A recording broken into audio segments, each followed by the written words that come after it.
Thanks for joining us. Welcome to Legion D&D, where the crew and cast, I guess, from Legion M, the world's greatest fan-owned entertainment company, cast away their earthly idiosyncrasies and play Dungeons and Dragons.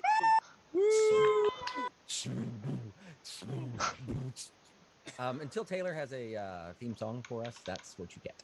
Is that so? I am Dave Hampton, your illegitimate dungeon master, and welcome to this week's episode. It's episode 8, and we don't know what the name of it is yet because we name it when it's done.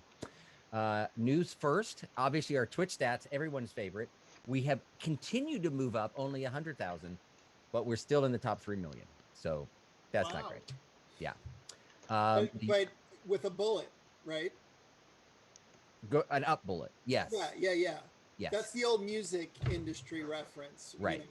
Our average viewer rank has a down bullet, but only by 20,000. So it's pretty, 1 year 762,000. I don't even know how to say that. Going down 20 doesn't really hurt that much. Yeah. That's really just a statistical error at that point. I managed to get the YouTube channel up. So we now have a YouTube channel, but we need 100 followers before we can give it a name that makes sense. Because right now our name doesn't make sense. Oh wait, there's Paul. He comes later.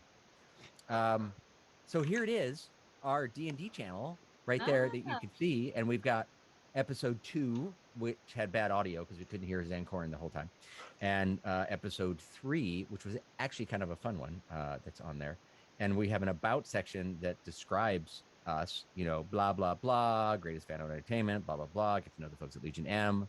You'll see poor choices they'll make, witness epic fails, experience their bad life choices in real time. And occasionally they make good choices and come out on top. Also, the DM is a hack, so it's kind of a train wreck. See for yourself. Go ahead and watch. So I was going, rather than the sales pitch, I was going for transparency. I think truth in advertising. Right. I love it so much. Right. Right. We are basically the beige of D&D games. So that's really exciting. We are the beige missile. Right. So WonderCon is coming up. Taylor said when we record that, we have to say, "Oh, peeps." I'm going to have Mandy do this because she's way cooler than me. Well, I was also thinking this was something we could talk about before we went live, but oops. We could think about potentially doing it live as well, was another option that I think is up for debate, and maybe we could debate about it at some point. Maybe not now. We should. Maybe at the break we'll bring it up. Yeah, it could be interesting because there's always something fun about having a live audience that is telling you what to do. And right. Or where to stick it, which is usually what I get. Could be an opportunity. Where should I stick my stick? Stick, exactly. Could be an opportunity for a Legion M TV raid or something as part of WonderCon, which could be kind of fun. So, and I don't know how that magic works, so Taylor's in charge. I usually, most of my job is me asking Matan what I'm supposed to do. He hasn't had his CBD, so don't weird him out. Mandy was going to get merch together specifically for WonderCon. I don't know what it's going to say. Was I? I thought I'd give you another challenge. Why not? Challenge accepted, but not guaranteed. That's where I'll go with that. By the way, for whatever it's worth, I think we should probably discuss this as a party, but I, for one, would be open to giving our Legion D&D merch to Hot Topic as an exclusive. So, I'm the VP of merchandising though, and I really need to think about that because it's a really hot commodity. It will be. Mm-hmm. It will be. Mandy, I'm considering giving you my exclusive likeness rights for a NECA figure of Pele Cyclone. Just letting you know that you're a royalty though, right? So, Mandy, the real challenge is to somehow turn 90% royalty. Absolutely not. I will not accept. The real challenge is Mandy turning Terry's crap computer into some sort of merch. So that is the gauntlet. That challenge is accepted and guaranteed 100%. Excellent. So I heard a rumor that that Paul Scanlon wants to join us. So I thought I'd just bring up his LinkedIn that profile. Rumor that he has on multiple occasions told me that He's teaching a class right now, but as soon as he's done with this class, he says that he wants. I'm flipping through his LinkedIn profile here, and I got to tell you, I'm not that impressed. I don't know. I mean, sure, he's got some fancy degrees and he does a bunch of stuff. I can tell you half the shit's made up, by the way. So, Yeah, and I'm not. I mean, he looks disruptive, and I don't know if that's a good thing. It says right there, do we really want that type of personality, among friends? So we're all going to have to vote and decide. Kind of bratty to me. I don't know. Yes. Yeah. We want like a real frat guy. Well, there are other people who want to join. Peripignon, another. Oh, wow. We may have to have spots for guests and not, because we already have. Special guest star. That's a great idea. And then what we can do as a team is make them play the most embarrassing character that we can think of for them. Yes. I've already got some good ideas. Right. Crowdsourced characters that Absolutely. are built by the Legion, and then they have to play as them. Yes. Oh, that's genius. That could be fun, actually. Mine. So on to correction. Oh, go ahead. No, I was going to say, we can let the Legion decide what is the most embarrassing character race for Paul to play. Right. I think that's pretty fun. Right. I'm thinking like a half gnome, like half the size of a gnome. Maybe Matan has a sub-gnome that he can play. Right. Right. Or a pixie. Yeah, a sub-gnome would be a dead gnome. So corrections that our fans pointed out, and that being just one guy who always nitpicks on what I do. So to point out, Pele gets his sneak attack if he has advantage or if the enemy is engaged within 5 feet. But unlike when you're in melee range and you try to get advantage because you're flanking, he doesn't need to be flanking; just needs to be engaged. So he can still use his crossbow from 30 feet away. And if that person's engaged, he gets to use his sneak attack. He doesn't get advantage, but he does get sneak attack.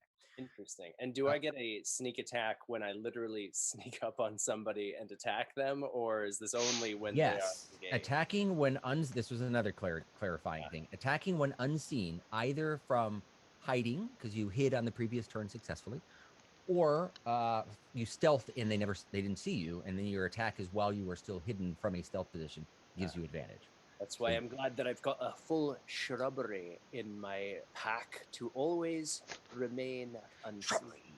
Shrubbery attack. And then the climbing correction again. That apparently it is just not strength; it's just acrobatics or athletics.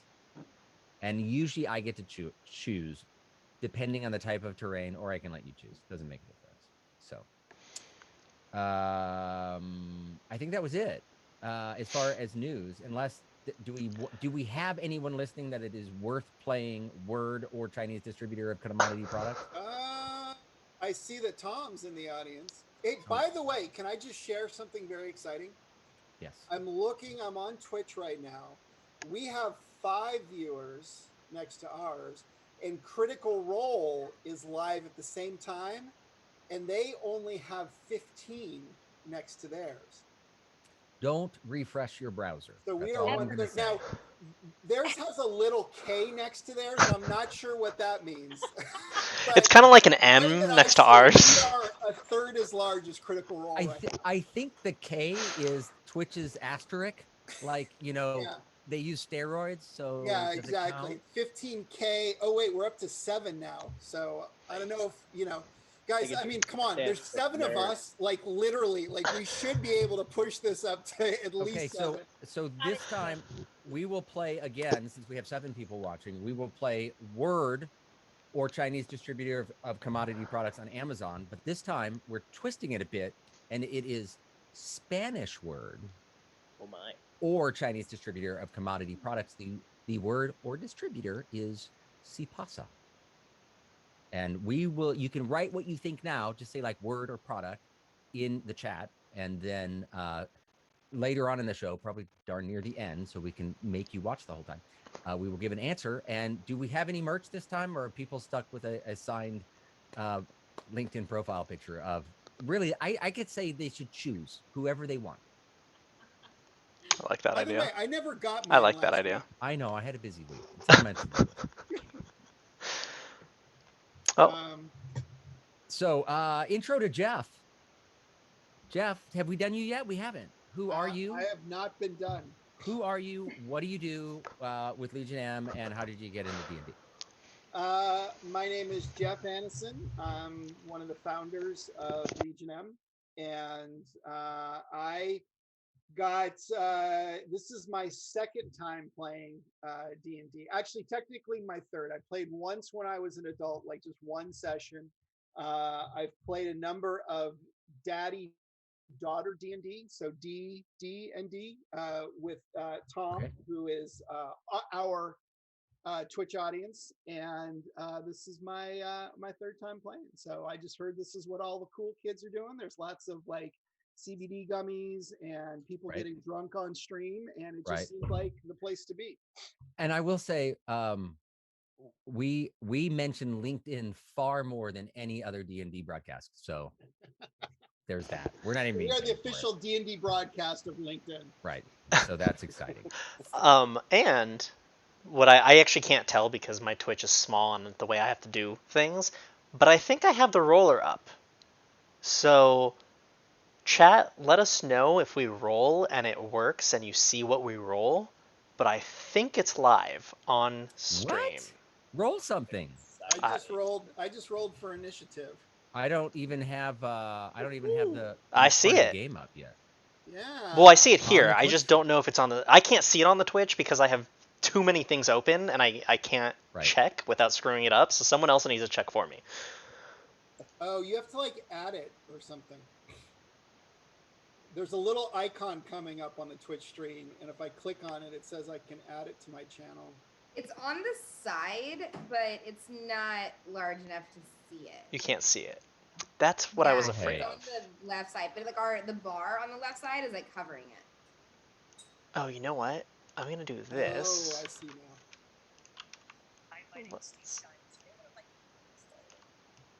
What if I... See, the problem is... Oh, you know what? I'm gonna try this. So we're gonna skip the IT troubleshooting just for a bit, and you do the IT troubleshooting while I get everyone up to date with where we are at, because troubleshooting's fun. I think I got it though, but let's continue. But it's not. We're gonna do something, maybe just a little different on that, so we don't have to do all of that. Boy, that's a little louder than I expected, and I can't find the volume controls. So I'm enjoying this beat though. Yeah, it's pretty good. It's from Tabletop Audio, so there we go. All right, so the Delphi Sapphire, the gang of adventurers, since you guys haven't coined a name for yourselves as of yet, they were here at this cave, at this hideout. The adventure started, of all places, in London, when they were teleported as their individuals that you see here on the screen, actual human beings. Turned into adventurers, landed in the town of Hoffendal, traveled down the coast road until they made it to this cave. They picked up a job along the way to safely carry some supplies to a provisions store in the town of Fend, which is a town that is coming back to life after maybe 1,000 years of dormancy, when at one time it was the hub of Raspadal, but no longer, because of a calamity that no one really much remembers anymore. But as it's coming back to life, you were approached by a dwarf named Gundren, who procured your help, although you don't much remember this, to take this caravan down, and you would get paid for delivering it. And on the way, various things happened. You found out Gundren and his traveling partner now, Sildar, Hellwinter, had been kidnapped, ambushed by goblins, dragged into a cave.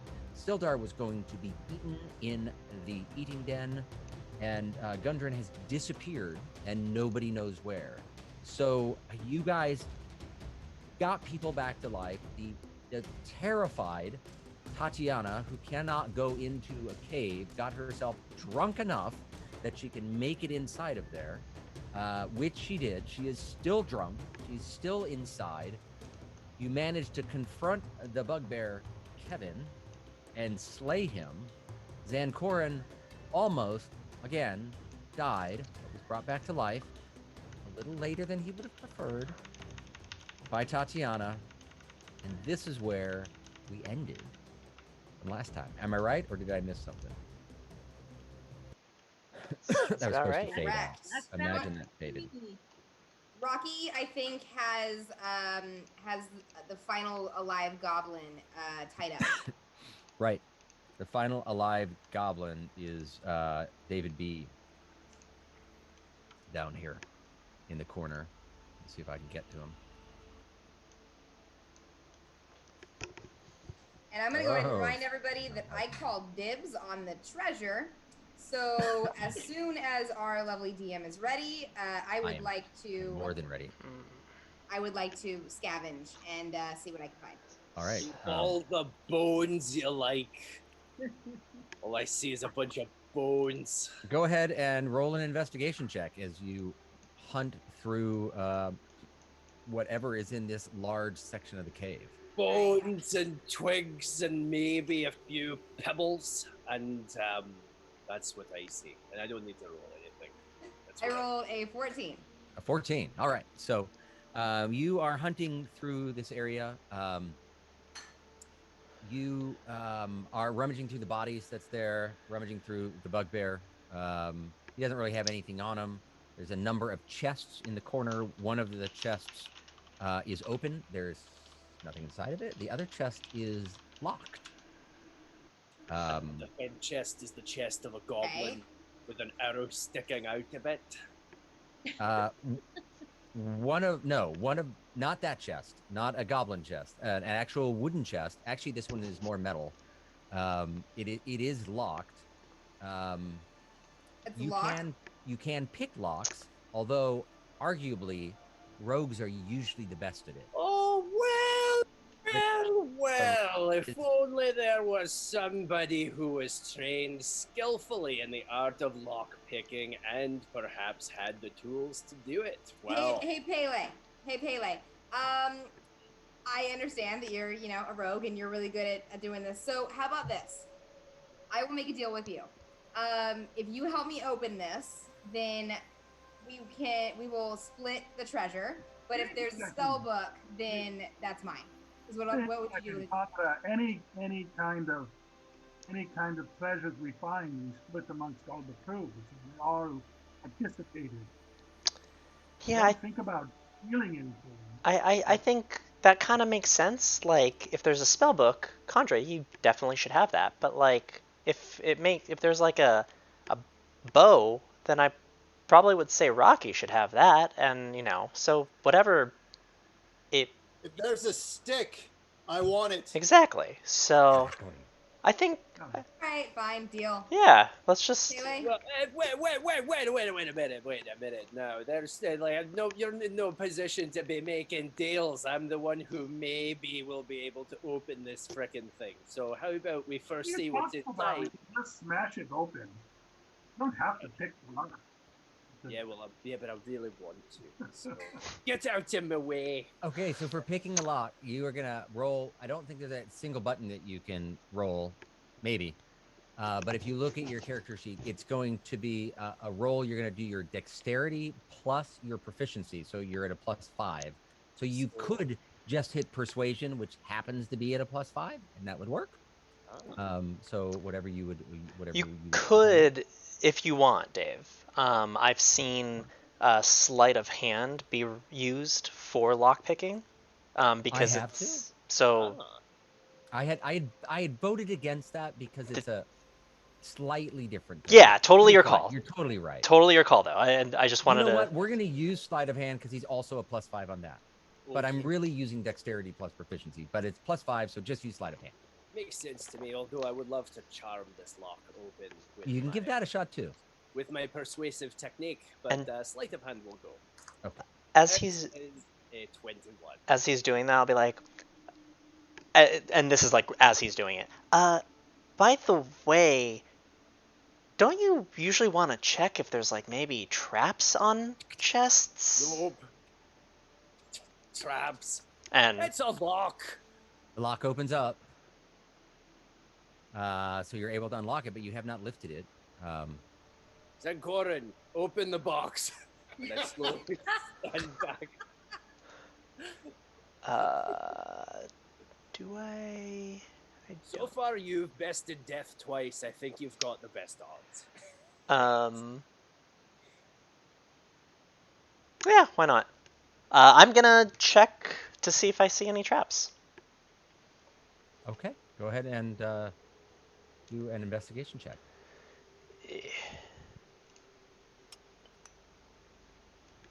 Not terrible. 19. 19. It looks perfectly safe.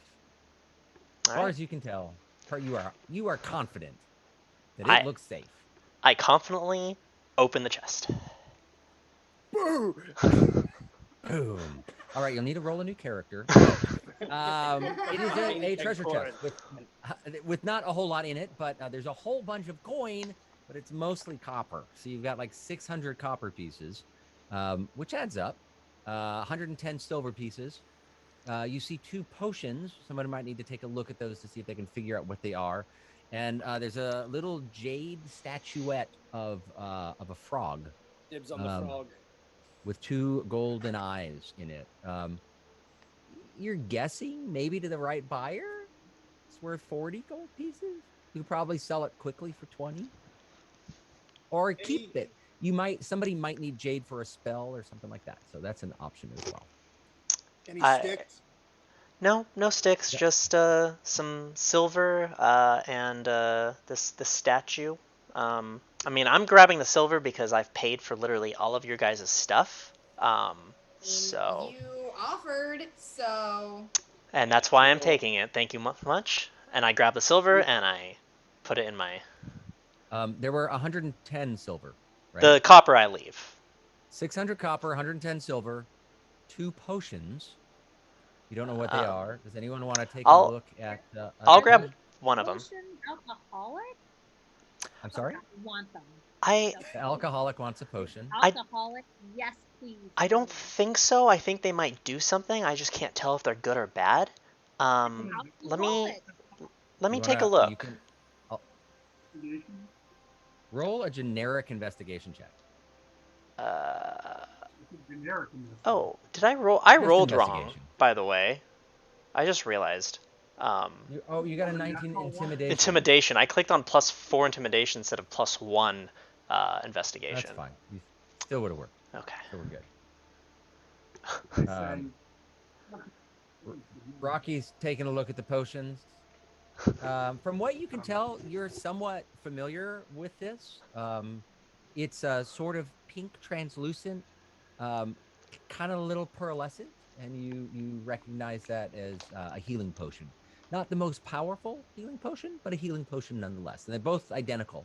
So you've got 2 healing potions. Well, whoever's the weakest of us. I'll let you guys. If somebody doesn't have a little piece of paper to write this down on, or digital piece of paper, powered by Evernote. Do you see the advertising opportunities? No free plugs, David. Right. I stopped using Evernote. Unless I changed my mind. So I'm pretty weak as of right now, y'all. I would love if I could have a healing potion because I only have 7 hit points, which is pretty low. It's a good idea. It's better to just wait and rest versus using them right away, unless you feel that we're being threatened. I would just store it away, put it in my bag with the stuff we woke up with.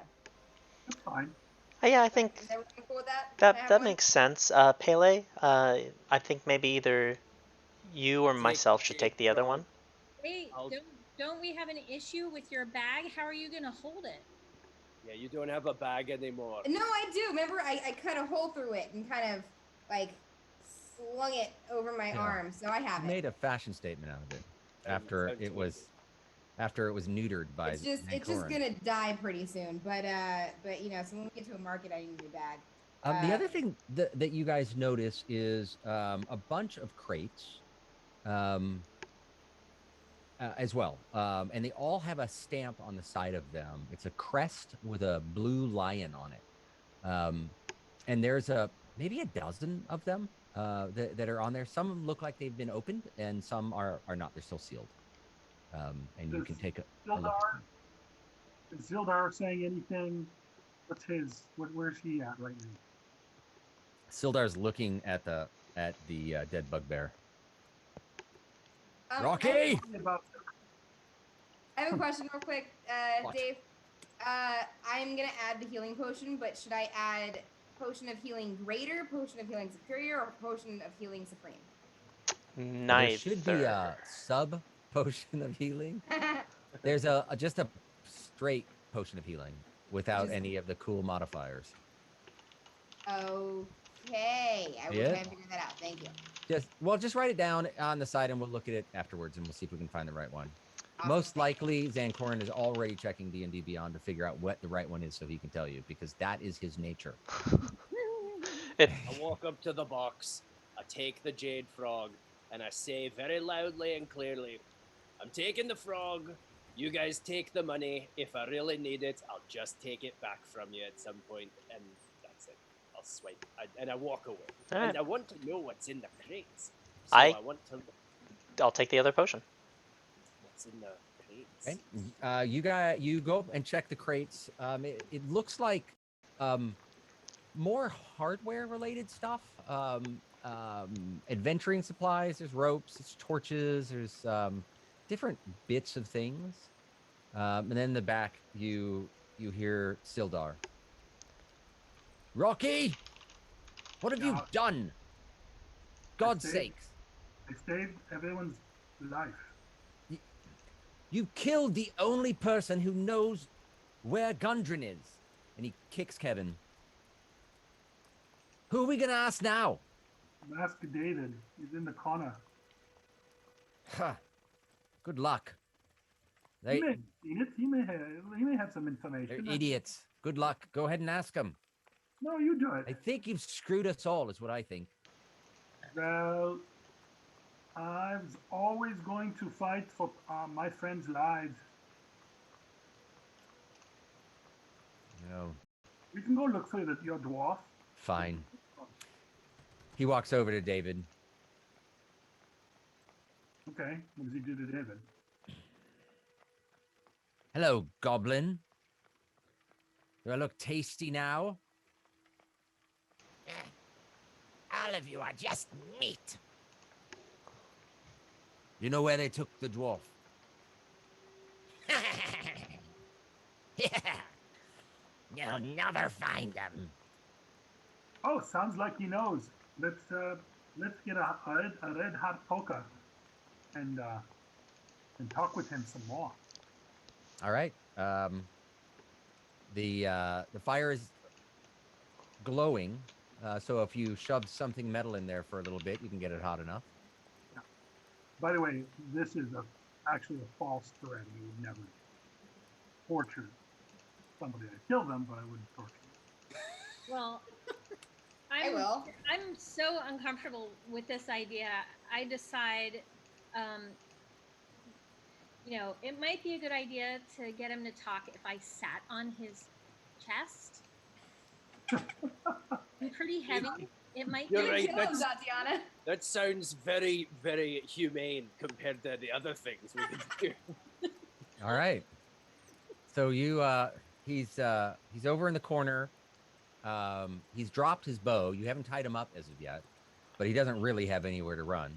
So what do? Throw him to the ground and sit on him? Yes. Okay. I'm totally going to sit on him. All right. And just because we can, go ahead and roll an athletics check, and I will have him roll one as well. All right.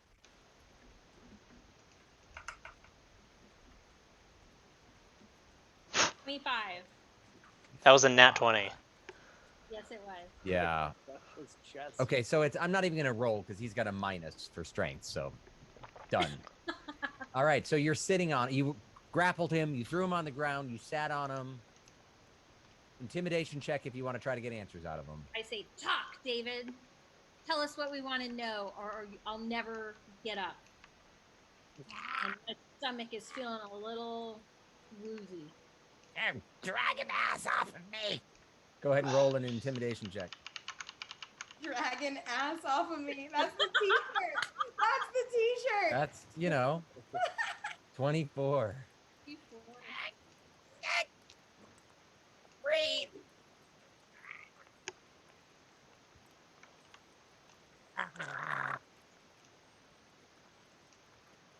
Tell us what we want to know. Wait. Are you breathing? Can you breathe? Okay, so I sit up just a little. I think I don't know.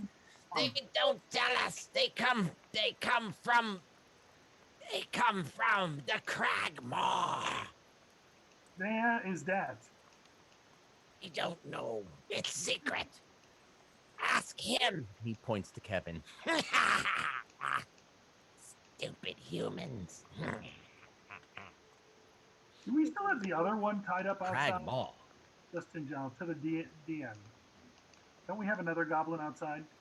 We do. Yes. Kaylee is still tied to a tree. I think we should take David with us, you guys. I think David might know more. And maybe he knows Kaylee, and maybe we can work them against each other somehow to figure out where this Cragmore is. Then we can start a goblin kindergarten and teach them how to do arithmetic if we assemble enough of these goblins. Haley, that's so stupid. Everybody knows goblins can't do that. Look, Agreed. people, I think kill one of them. I think we found all we will out of these people. We can try to get more, but that's news. The Cragmaw. Have any of you heard of that before? Yeah, have any of us heard of this before? Cragmore? Maw, as in crag is like in ancient, the maw. Yes, maw, teeth. Yeah, it was Craggy teeth. Cragmaw is ancient Rasfidalian. It's a language many still understand, but seldom spoken. That means, roughly translated, mouth castle, but more dangerous. Castle of Fang. I don't know, something it doesn't translate exactly into common, but you get the picture. Crag is castle, and maw is the mouth. So.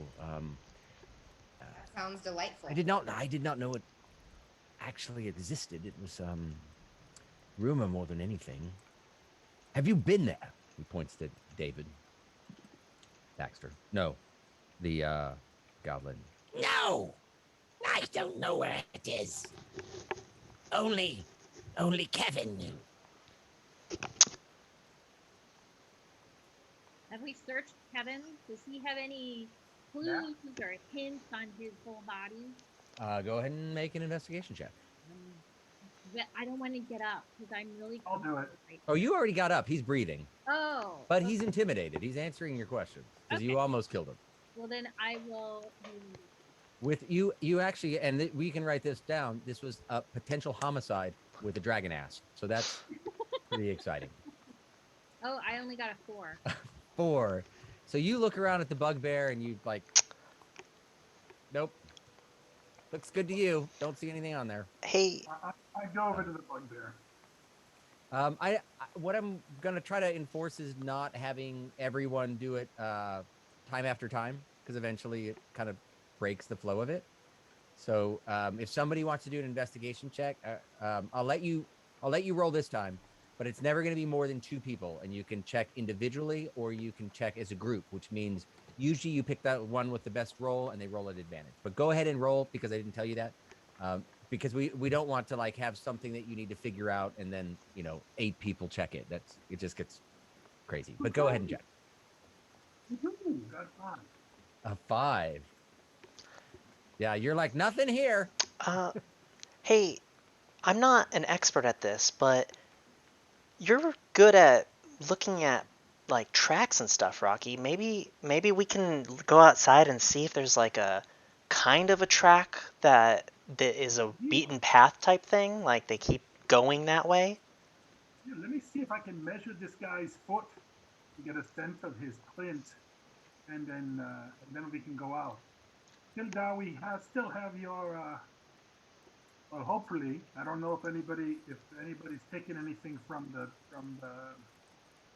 You know. Well, all the crates are here. They're all marked with this blue lion on them.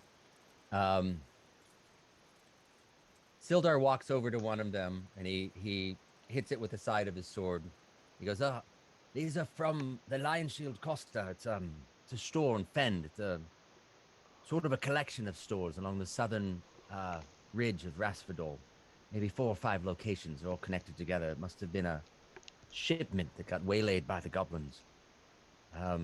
But I can think the owner of that store. I can't recall the name offhand, but I bet, much like the provisions that you're bringing to Barthens, I bet these were intended for her. She'd probably pay some sort of reward for bringing them back, but unless you have a spare wagon, you're going to have to make another trip. Well, I think we need to get your dwarf, otherwise it will not be long. Absolutely. Yeah, but Well, we just know we've learned something. He's at the Crag Mall. We just don't know where that is. for the record, though, is there anything we haven't checked here? Is there any crates that aren't open? Anything that we haven't checked yet? No, you've gone through everything. Got it. More hideout, so it's got to be pretty close on the map. Yes, it is on the map. Let's do some tracking outside in the forest where I'm good at what I do. All right, guys, let's go. Let's go find this. All right. I think we should stay in the cave for a long good time.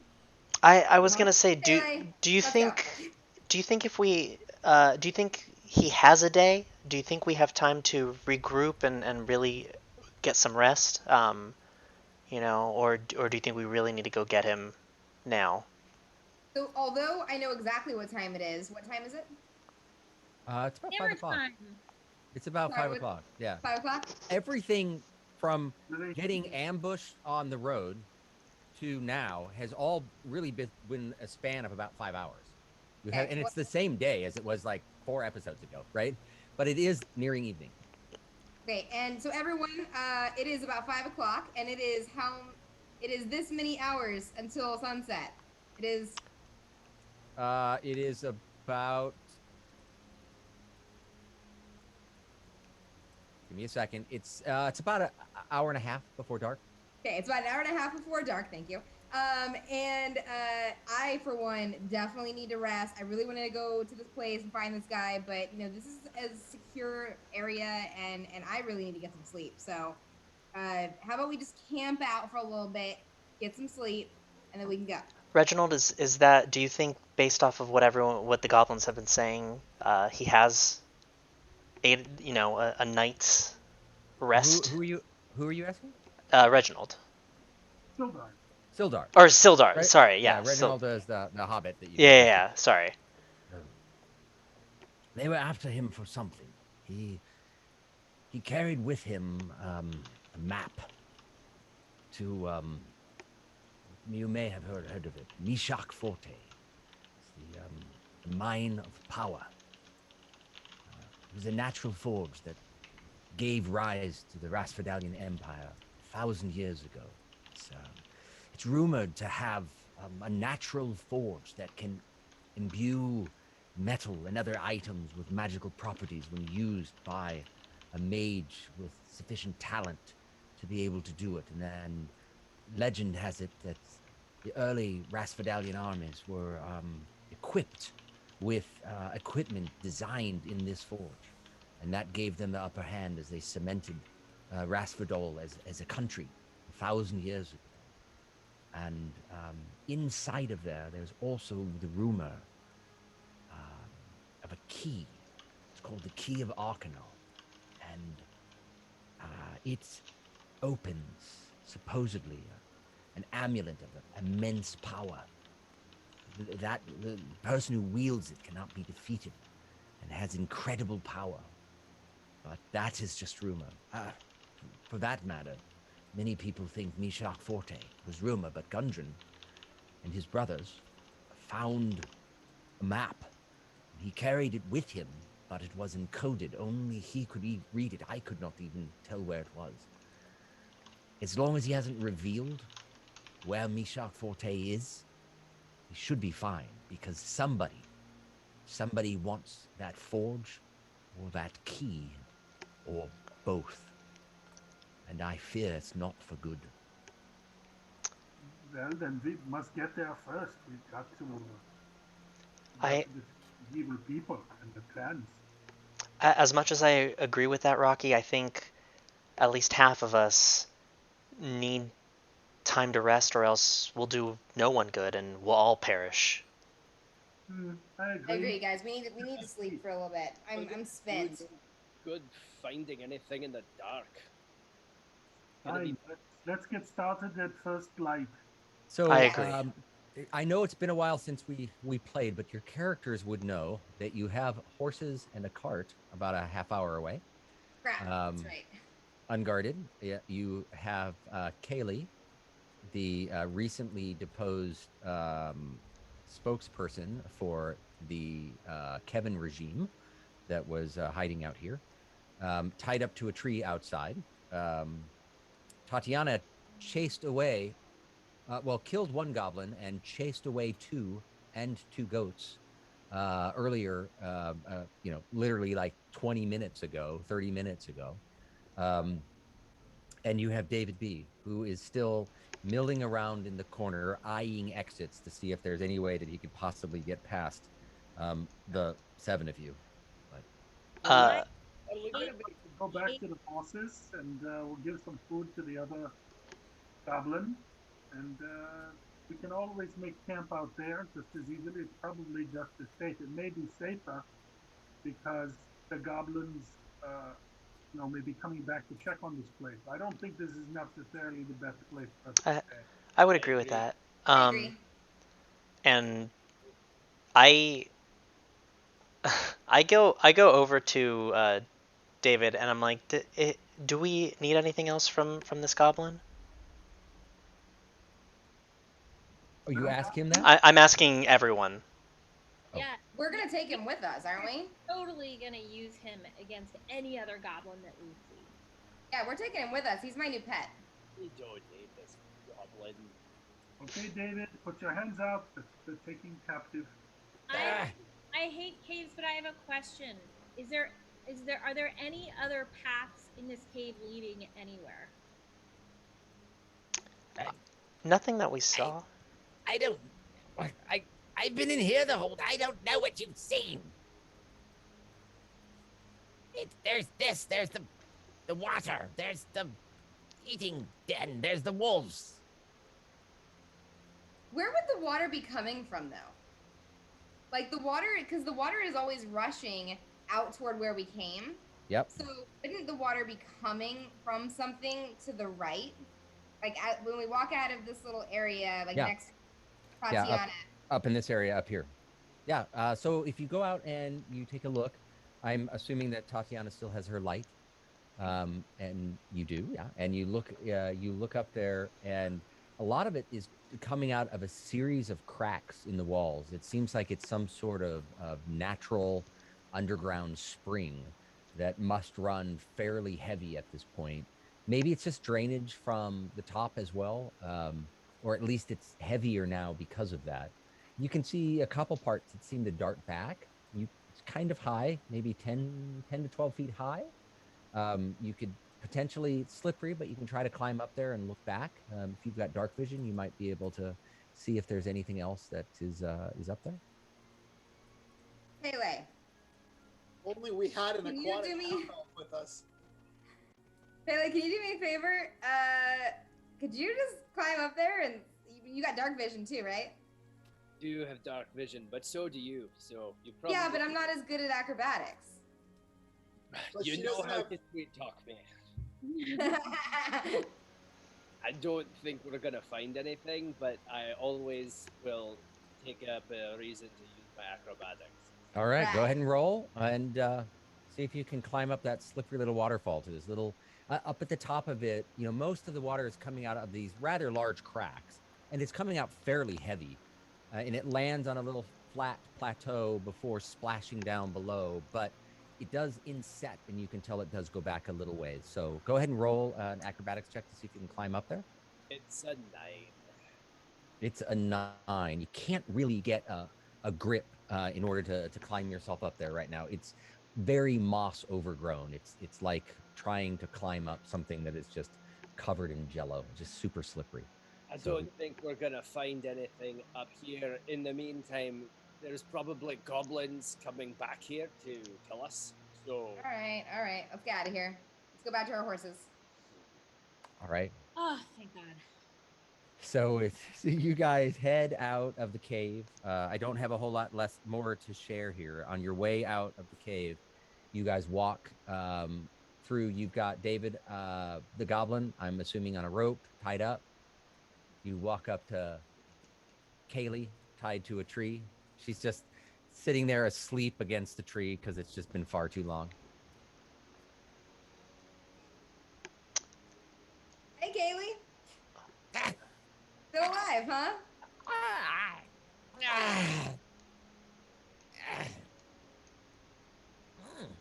David, Good nap, I hope.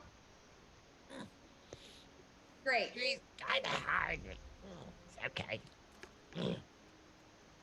Cool. All right. I grab her rope and I kind of pull her along with me. All right.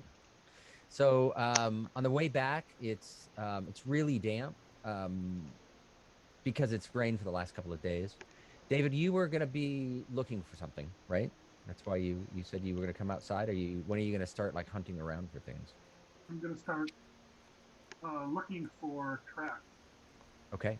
bugbear tracks in particular. Is there Okay. any way I can help with this, Rocky? Anything I can do? Anything I can look for? You a ranger? What do you? No, I'm hoping maybe I can assist if you direct me or anything to help with this tracking. Do you have any It was magical very skills close. that can do that? Or someone. So go ahead and a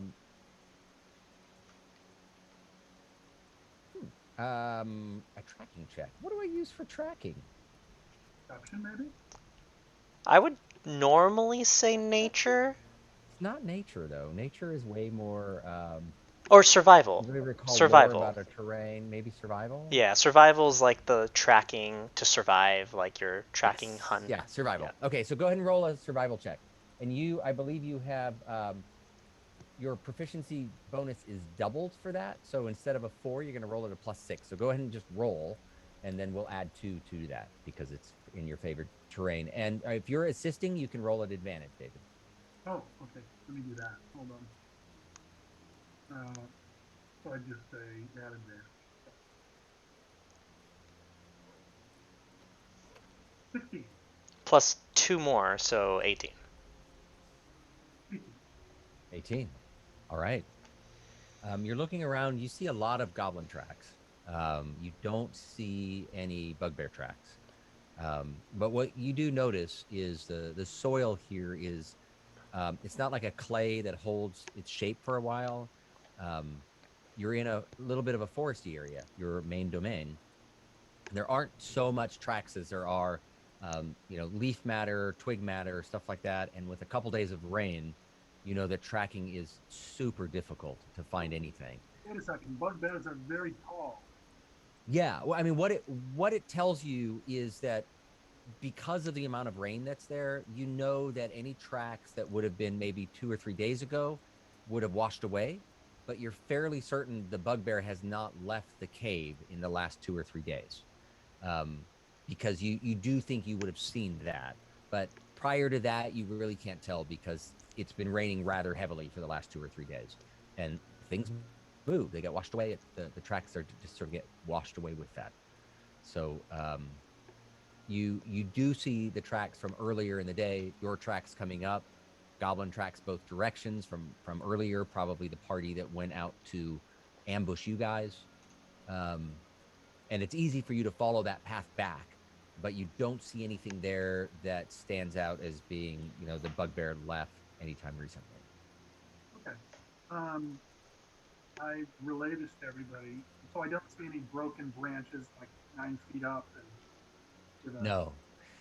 I mean, you're on this main path that went through. There's a number of things that are broken and opened up as you've noticed it. They've brought quite a few things through, crates and Gundren and Sildar and all. But nothing that strikes you as bugbearish. You know, you see something broken in a twig, you look down below to see any prints, and you really can't see anything that's there. The breaks don't look recent, you know, that you can tell that they've been there a while. So nothing that stands out and says, yeah, there's a bugbear that tracked this way off this path. Most everything you see is just straight on this path, headed the way you came, going around the traps that we discussed on the way up. And as you guys move along down on the way back, you get back into the opens up a bit back into the clearing. You pass over the road, and then come back around to where you guys attack the goblins, and you find your 2 horses and your cart sitting there so far without incident. What about the goblin? You guys brought the goblin. Kandra grabbed Kaylee, so you've got 2 goblins and Sildar with you as well. I take the rope I have with Kaylee on it and I tie it to the cart, and then I go pat the horses and make sure they're okay and give them water and all that stuff. So you take care of the horses, give them a little bit of food, stomping their feet a bit. They're a little happy. Hey, buddy. They're glad to see you again. They nuzzle up against you the way that they do. Is there like a natural area that we can like create a perimeter around us where we can really defend? Actually, if you remember the map, I don't have it pulled up right now, but the I could have it pulled up. Let's see if I can find it. There was that it angled up. There was this map here. Yeah. So those are the dead horses. That's where Kaylee was. If you guys put yourself up against one of these edges, you can probably spend the night, or maybe back down in this area. There's a couple of little areas on this hill that you feel you can probably tuck yourself in. You probably, realistically would want the high ground to the left, so you get a good view of anything that's coming on the trail. Are you guys going to camp out for the night? All right. Yeah. And if it's okay, I think I might need to just sleep and maybe take the last watch. Okay. All right. Who's on? I would like to sleep in the first while. I'll Okay. take first watch. I'll take the first watch with him. All right. So who's on the first watch? Pele and Rocky?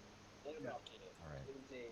Everyone else beds down. Sildar just finds a spot on the ground and props up his shield behind him and puts his head against it. And just passes out. He's still pretty beat up. He's healed to, I think 6 hit points we got him to, but he's pretty beat up. So he passes out, and go ahead and roll perception checks. Rocky and Pele. 23. 18. 23 and 18. Oh, I don't want to roll on that one. I have to go back and get the right one here, so you can't see my rolls. It's kind of critical.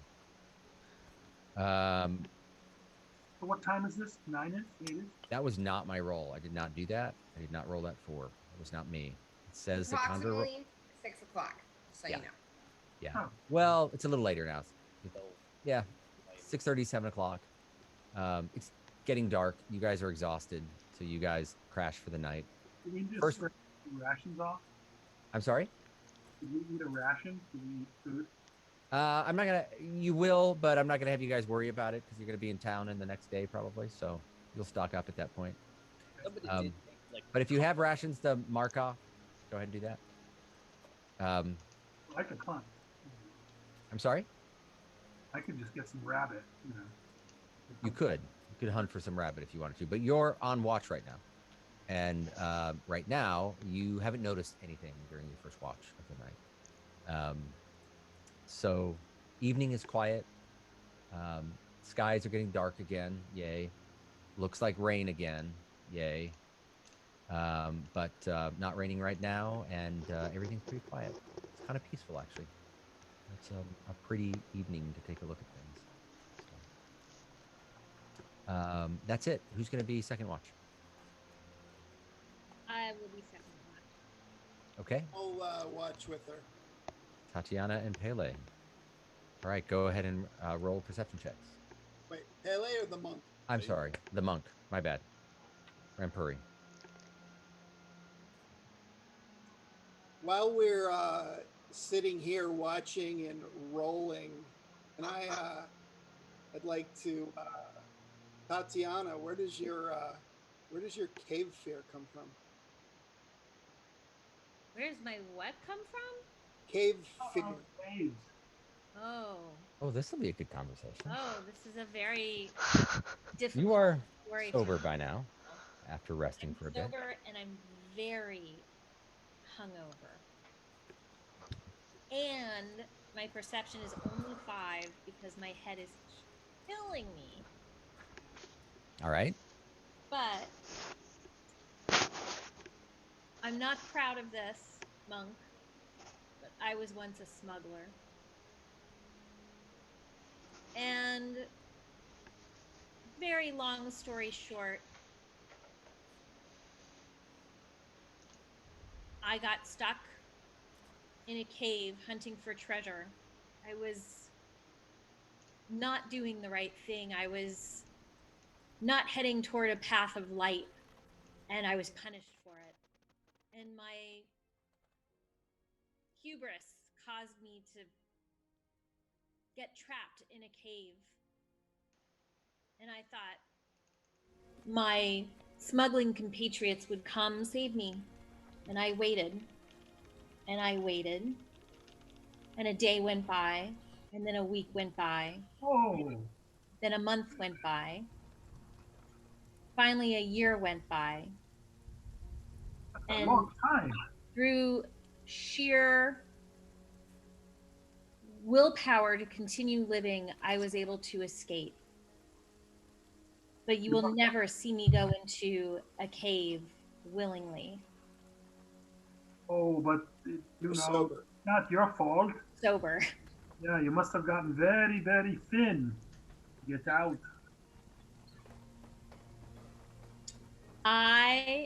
Yes. About that. Not a whole lot. Not a whole lot rattles me. I'm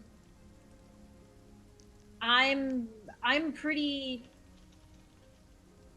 I would say, easy going, but after having experienced the loneliness and the desperation of being stuck in a cave for over a year, no thanks. We won't leave you alone if that ever happens again.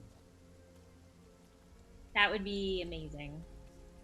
But that's what I heard from my fellow smugglers, and they... Yeah, but they're smugglers. They're not good. We have a code we live by. Just because you're a smuggler doesn't mean you're not good. I just happen to be going down the wrong path. Maybe... Are you good, Ranger? Yeah, I'm usually good. Well, everything I do now is for good. I'm making amends. I'm trying to rededicate my life to do the right thing. Yeah, I haven't met too many paladins who are former smugglers. Interesting.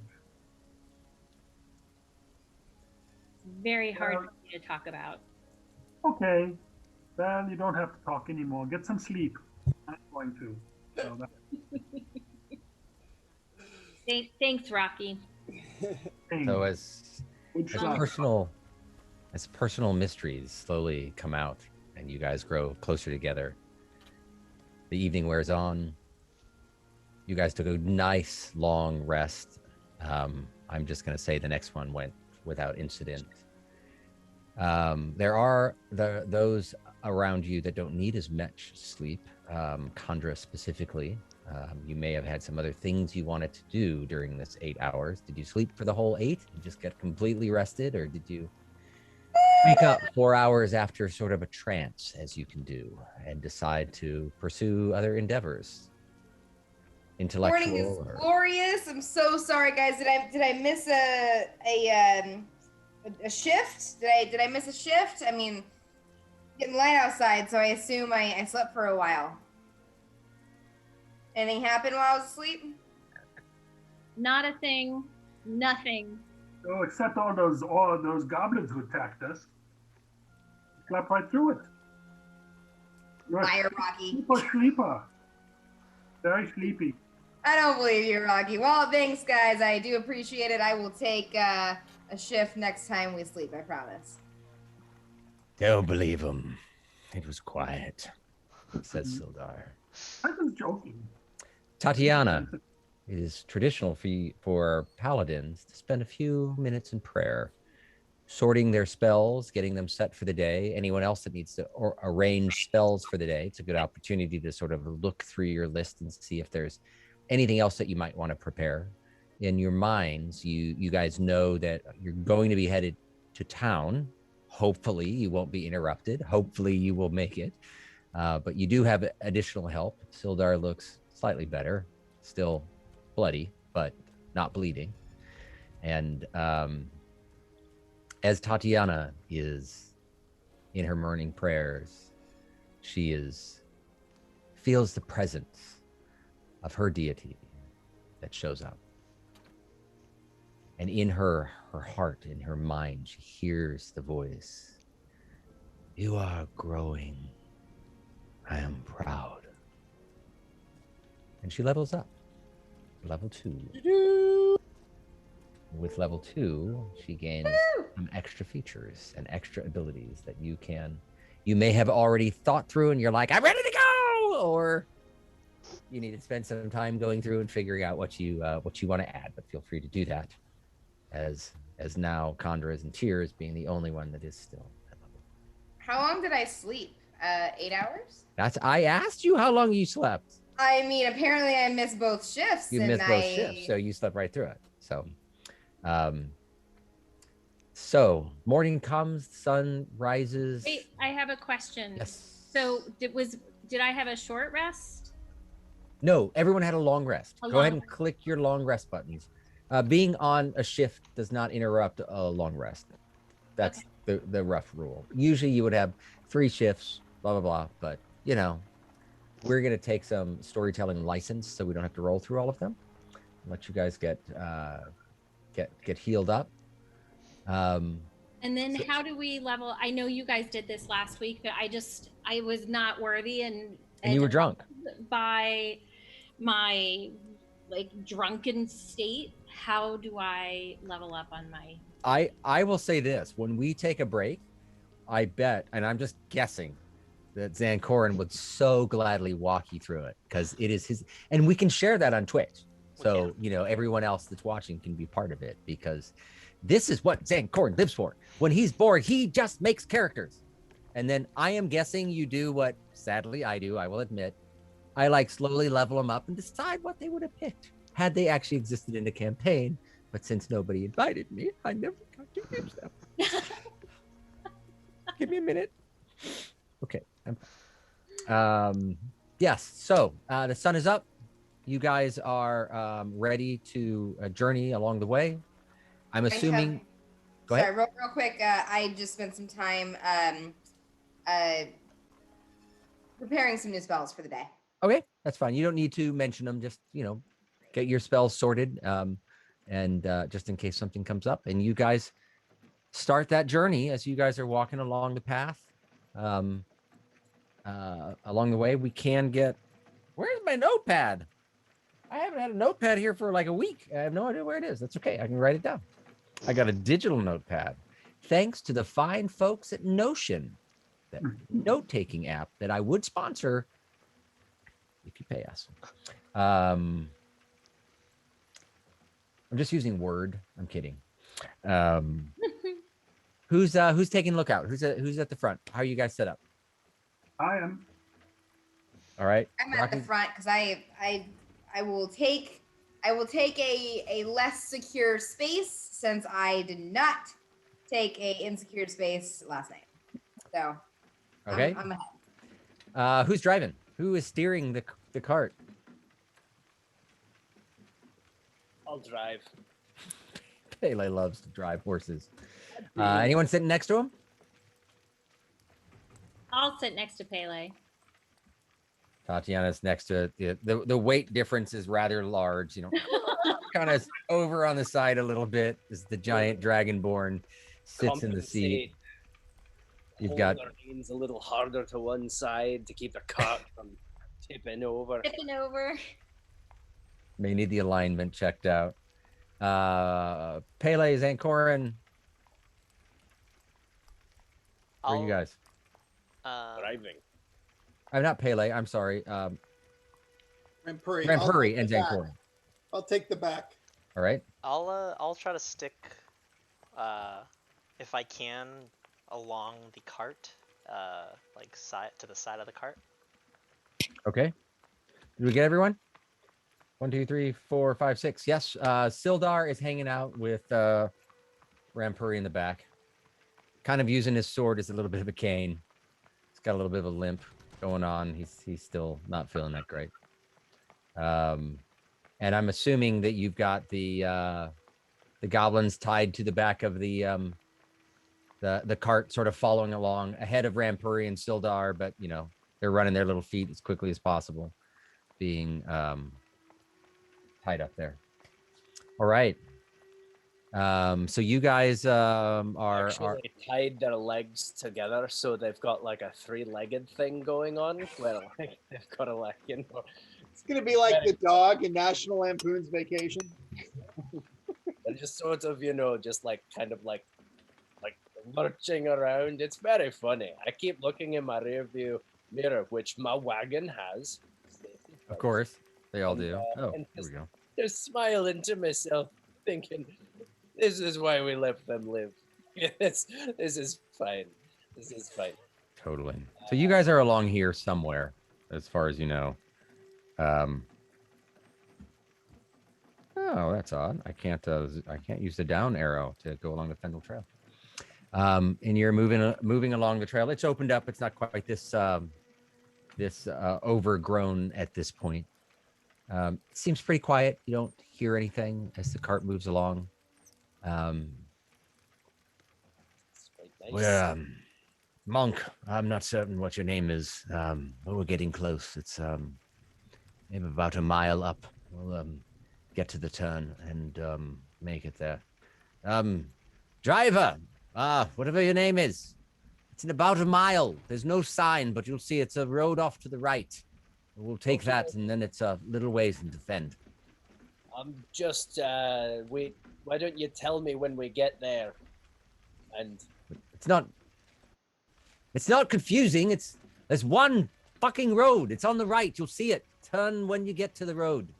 I suppose you'll let me know if I don't go the correct way, so you may as well just tell me when we get there. Who is this? Monk, is he always such an ass? How do you know him anyways?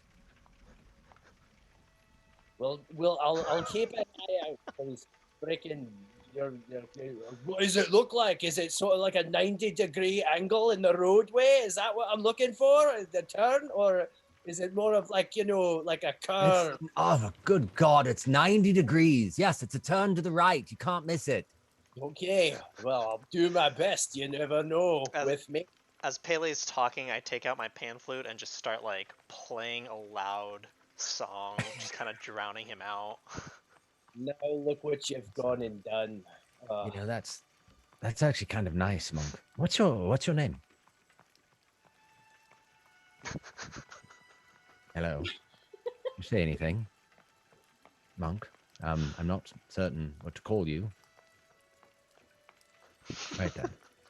You start all conversations this way. It's not much for making friends, you know. Righto. Right. Excellent. I look back. Sildar, the monk doesn't talk. Now you tell me. Could have asked. So You know, most people do. Not this guy. Also, the monk knows something. I doubt it. But so what's the deal with your dragonness, Tatiana? Like, are you like a real dragon? Can you like transform into a dragon? Like, are you just sort of like sitting here because you want the company, but in reality you could like turn into a dragon fly around? To my greatest disappointment, I do not have wings and I cannot fly around. What's the deal with your oceanness? I don't know. To my great chagrin as well, I don't have gills. All I can do is swim as fast as I walk. How exciting is that? It's not. You'd think that there's more to it than that, but like. I gotta tell you, being Dragonborn ain't all what it cracks up to be, but I can use my scales as a weapon if I need So to. Sankorin, to be honest, have you listened to his scales as Oh my god. musical Can he scale? ever stop? The musical scale joke. Sorry to cut you off, but No. slip it in, a little jab at the little man. Don't let him hear you say that. Oh well, I want Might him. cut you on your ankle because that's as far as he can reach. So, Hey, Yeah, somebody I'm should gonna keep look. an eye on those goblins and see if they, when they start getting nervous, we should be on our guard. Did anyone keep in ask mind- Kaylee if she knows this Ravenclaw place? Cragmaw? Cragmaw. You haven't asked her, but you can. Oh, I'm gonna turn around. Kaylee, What? what do you know about Cragmaw? Are we going the right way? I don't know. It could be anywhere. Only Kevin knew. There were runners that would come, and other goblins, but Runners, they are not there now. runners and other goblins. Hey, Rocky, didn't you see goblin tracks before? I did. Do you see any that look like runners, like running tracks? Can I investigate? Well, you guys are On the move. a half a day up the road now from that area. Yeah. So, but you didn't notice but I can anything still- off of that main path when you were making the trip. Again, it was the terrain around it had been washed out quite a bit from the rains. So tracking after storms like that is incredibly difficult. So it's possible, but you wouldn't even have known. You know, on the path that you took, you didn't see anything. You can't tell if someone was there a week ago, you probably wouldn't have been able to tell. And if for some reason they stayed on that path, maybe went on the main road, branched off of the main road, or didn't even go that way. Maybe there was a back exit to the cave and they went out that way. Who knows? But you didn't see anything that would make you think that, oh, hey, here's a path. So. Hey, I'm gonna look back. Monk, switch. Okay, so I'm gonna go back and I'm gonna be walking next to Sildar. Hey, Sildar. Hello, how are you? I'm well, and you are? I'm Condra. Nice to officially meet you. Nice to meet We you. hadn't made our acquaintances quite yet. I know I've been somewhat of an ass, but and you were late. Rocky did promise to be there sooner. I will tell you that, but I do deeply appreciate you coming to save my sorry ass. I should not have allowed us to be taken, and I feel a lot of remorse for that. So I am thankful to all of you. You're absolutely welcome. So here, what I'm not understanding, Sildar, is what happened. Like, how did they capture you? Did they tell you why they captured you? I need to understand. I can your side of things a little bit, please. It looked like we were in a similar area where, you can tell where we were caught, right? The horses were dead there, right? Sure. So they caught us up to us there, where apparently you were waylaid by them as well. And they just got the upper hand. They snuck up on us. They fired a few shots. The first shot killed my horse, and I was trapped my leg was trapped underneath the horse, so I couldn't defend us. And Gundren was thrown from his horse, and he hit his head and was out unconscious. So he revived quickly, but by then it was too late. It did seem, though, it didn't seem we were so much caught in a fishing line, like they were randomly trying to get to people. It seemed as though we were their targets.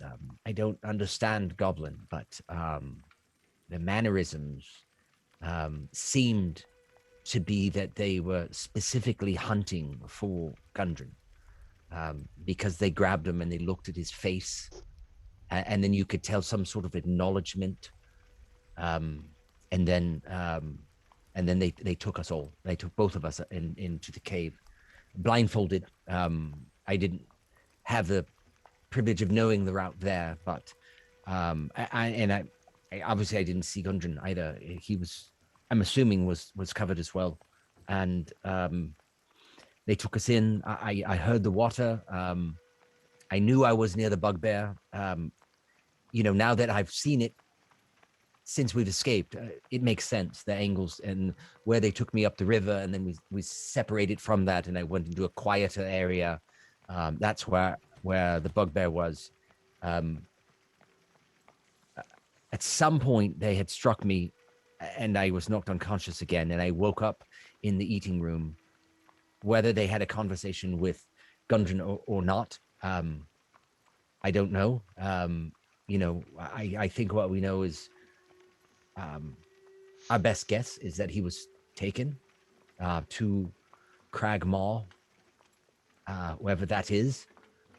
Wherever it was, it's got to be nothing but ruins now. It was, rumor has it was 1,000 years ago when that castle ruled this whole southern region of Rasfadal. It wasn't even called Rasfadal back then. So I'm afraid I can't offer that much information, largely from being knocked unconscious. You do or do not speak Goblin? I do not speak Goblin. Speak Goblin. I can some words and phrases, right? Some words and phrases, but I didn't understand. It's if you go to, I don't know if you've ever been to Burberry, but they speak a different language, the elves, and you may not always know what they're saying, but if the waitress comes up and says something that the tone is that she's going to take your order, even if you have no idea what she's saying, right? So sometimes just tonality, you can pick things up. So, and that's all I can offer. What? You didn't pick up anything else besides the fact that they wanted to eat you and take Gundren somewhere. You didn't. I knew they wanted to eat me. Yeah, some of them spoke common, and after I was captured in the cave, they would torment me in common, because obviously if you're going to torment someone, you should speak their language. It's more effective, I suppose. You have to give that to them. But no, all that initial stuff was in Goblin, so I didn't really understand it. I will say that Kevin, in part of that conversation before I was knocked unconscious, he did seem very angry, and I thought he could perhaps had hit Gundren, but again, I was blindfolded, but I did hear a very angry exclamation and heard what was hit and heard someone fall, but whether he hit a goblin or because he was angry or Gundren, I do not know. And is there anything, Sildar, that you would like to tell me in confidence? Anything that you're not sharing with us already? Because if there is, I'll find out anyway. So you might as well just tell me now if there's anything you want to tell me. I will tell you, I'm anxious to get. I've made Fend my home for the last year, and I am anxious to get back. All right. Well, glad we have you then. Glad we have you as a guide. Hey, new guy, is this the turn you were talking about? He peers around it. Yeah, that's it. Turn right. You'll find it. Turn here, Paley. Just double checking with you to make I appreciate it. Right one. Okay. Gonna make a slow. You're smart ass, Pele. Slow, steady, rightward turn. Yes, there we go. Good job, horses. You did the work for me. So as you come over, it kind of slopes down a bit, and you come up over a hill. And Sildar is spending a little bit of time sort of describing the small burgeoning town again, and has pointed out a couple of different bits of the town. And you guys are coming down this trail here, but you see this overview of the town. And just because I lack the ability to conveniently invest a bunch of time to make a map without labels, you have a map with labels, so you're welcome. And I'm just going to say he sort of described a few things as you come over the hill, like, well, there's Boffins, and that's the Inn of the Southern Wood. That's actually where I stay. The town hall. Way at the end is the Wandering Oak. In the middle is the ruins of an old manor. Bits of stuff. And while you guys are staring at the map, and it is 8:03, why don't we take our traditional break so we can fill up on wine, so you can see it. And we will be back in 5-10 minutes. Oh, How does level 2 feel, everybody? You're staying in level 1 all campaign. I am going to say I totally offered. I totally said, hey, you only need 4 hours. Are you going to do anything with this other 4 hours? I slept all night. And you slept all night when you could have gotten up and studied for 4 hours. Not my fault. Wait, I thought I had to sleep for it. Oh my God. You have to study for 8 hours. I thought I had to sleep. Oh, okay. So it's cool. close. It's cool. It's cool. It's cool. It's cool. Could have been All halfway good. there. I mean, One more night. you're coming into town. Jesus Christ. Maybe 2 o'clock. There's no library. It's a small town. So. Awesome. Well, I can find a tree to sit under. I don't know. We'll figure it out. I need to get to a market though. I need a new bag. Yeah, you need to get to a market. Yeah, I would imagine Lion Shield Coster would probably have something like that. Barthen's is more of a food provisions type of store, like a general. Well, Zancorin gave me, I believe it was a silver or a gold for a new bag. So I'm really excited about that. I'm gonna spend Zancorin's money. Whoop. Look, we have a Legion M logo right there on the screen. Plug. Visit shop.legionm.com for your I was just about to say that. Merchandise now. And you can get this exciting Legion D&D t-shirt. In fact, if you email whatever support is on the bottom of shop.legionm.com and volunteer to pay $30 for a t-shirt for us, I know she can get it to you. It'll have to be like custom done. I will literally have that on the website tomorrow if you email me tonight. All I know is that within 1 year, I want articulated action figures of all our characters. Totally. I'll call Funko right now. One day I want to have some of the stars of the Legion M shows as guest appearance on the show on this, but I want to have them do things that are like things that they wouldn't expect. Like I was talking to my daughter about this. We were talking about Lord of the Rings and Andy Serkis, and I know David knows him, I guess. And he was like, "Oh, would you have him on and do the voice of Gollum?" I'm like, "No, I mean anyone can watch that on. I mean, we've got the extended version of all of them, right? So no, I would have him on and play Margaret Thatcher, because this would be the only place that you could have Andy Serkis playing Margaret Thatcher. So that would be cool. So I like the way you think, David. Yeah, just outside of the box. I mean, we need to have a niche. Or a niche. I don't know how to pronounce that. I always thought I had a young niche, but that was niece, and I was totally wrong. Are you just embarrassed to show yourself? Are you ready to go back? Yeah, I'm fine. Sorry, I'm just wolfing something down, so I figured I'd spare you guys the carnage. All right. No. Okay, so I will then say hi, welcome back to the next half or the next portion. I don't know how long we'll go. Of this episode, and let's jump back where we were. We were coming over the hill into Fend, coming along this road that you see down here, clip cloppity, enjoying yourself as you are coming into this village. It unfortunately, again, is a wee bit rainy. What a dump. Which seems to be your luck most of the time. Oh, wait. I'm going to have to... Oh, I think I can do this on the share menu. Can I make this share sound? Oh, share sound is already checked. Okay, we're good. Okay, so you guys can hear the music and stuff, right? As we go into the small town. A little bit. Yeah, a little bit. I mean, I can turn it up. It's fine.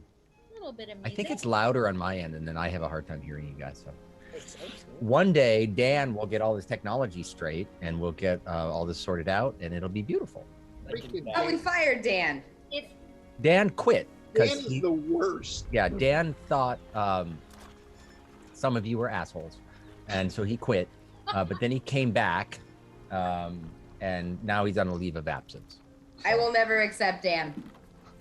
I will only accept his resignation. He told me I was a level 2. He was wrong. I will let him know that that is what you were doing. So what does Sildar want us to do here? You guys have to go to Barthen's, and you have to draw. You have a cart of stuff that belongs to Barthen's, so you can head into Barthen's if you want to, with all your stuff. Yeah, I need the cart to Barthen. Stuff. Let's drop this stuff and go drink. Where are we coming in from? You are coming in along this road. And where's Barton's? Do we know? Right here. Okay.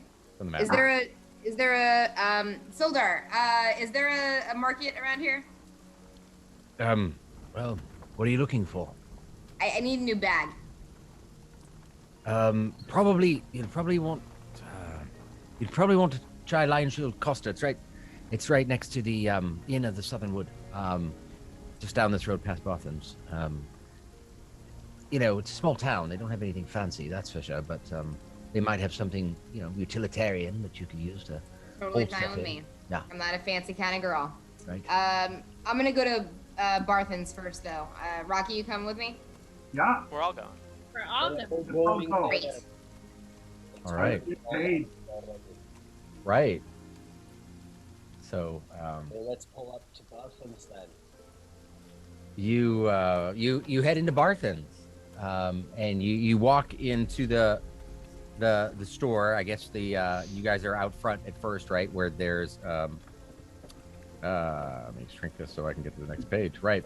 And the store is amazingly bright. Everything is like painted sort of a bright white and whitewashed, and it's very clean feeling on the inside.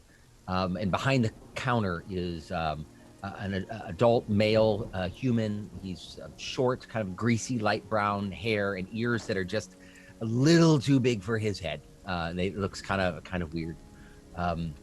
And he is behind, and he looks up, and he's like, "Hello, can I help you?"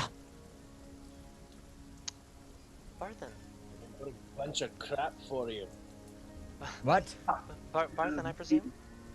yeah. Yes, and I'm at Barthen. How can I help? Nice to meet you. We Nice were, to meet you. Get a delivery.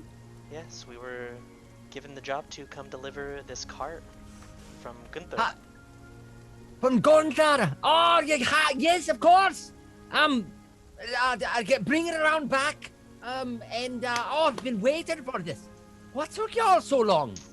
Well, we have some pretty bad news. Long Gunther story. has been taken What? by goblins and Oh, don't bugbear. say. What happened? Not entirely sure. We are actually going to be looking for him as best we can. We're going to be looking for ruins around here, if you actually know who might know about ruins and the area around here.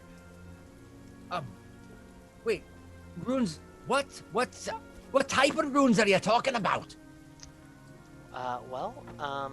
Sildar, Like arcane runes, the writing? more like ancient buildings, like. Oh, yeah, I got it. Yeah, Yep. yeah, got it. Yep. Should have seen that. Yep. So. Well, this the manor on the hill, that's dilapidated. I don't know if it's what you're looking for, but it's up on the hill. What did you say it was called? I didn't actually. It's Sildar. Can you remind me? He's with us, right? Yes. Agma. Yes. Oh, hello, Enomat. How are you? Oh, God, you look horrible. What happened to you? Don't ask. The Crag The Crag Maw. What? I thought that was legend. Apparently not. I don't think anyone knows what that is. That's Is there any Crag kind Maw. kind of like legend of where it could be? Any kind of description you've heard from the legends? Or who would be the most maybe knowledgeable around the town here? That's a good question. You know, knowledge isn't really our thing. I can see that. I got this.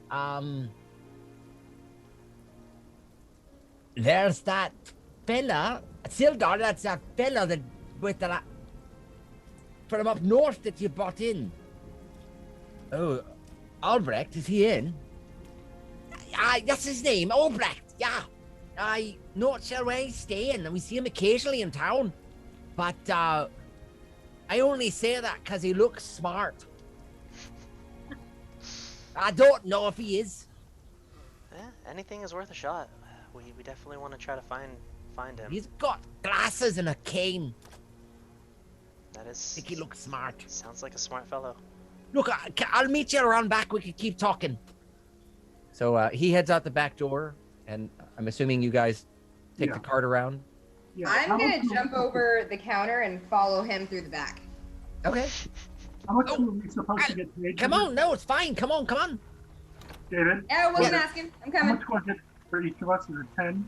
10 apiece. 10 gold each? Yep. Yeah. Oh. All right. Would you, if you guys would help, just bring it into the store, and I'll get money sorted for you. Let's see. It was going to be it was it's going to be 80 gold. But I'm supposed to pay Gundren. I guess if he's not, you'll see he gets his share, right? Absolutely. Anyways, who's Still down. Give it to me. I'll give it to Gundren. Gundren's share. No. Pele, you ain't touching that share. Look, Absolutely. I will sit it here on the counter, Well, and your lot figure out who's gonna take Before what. he even stops talking, I go for it. I grab how it. about a sleight of hand roll to see who grabs this thing first? Come on now. Duel. And Sleight knowing of hand. knowing Even though I that wouldn't- Pele's gonna try to do that, I'm gonna sleight of hand his sleight of hand when he steals it. Well, you don't know if he's gonna steal it. I might steal it. Right. Well, he's already committed to betting on one, so let's do a sleight of hand of 16 for Condra. Pele. Oh, too bad. 19. Oh, Pele slips in there, grabs the 80 gold. Now Zancorin is going to try to grab it. Zancorin rolls a 23.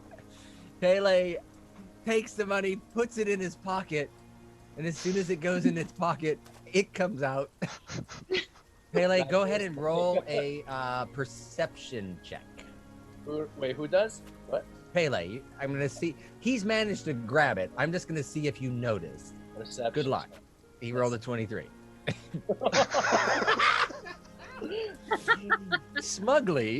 Smugly, you think It's Yeah. not. That's technically. That would be technically like a critical fail, wouldn't it? Like it was a 1, but it became a 2. I don't know. You are are so only- sure you stole that gold from Condra. You are just so confident.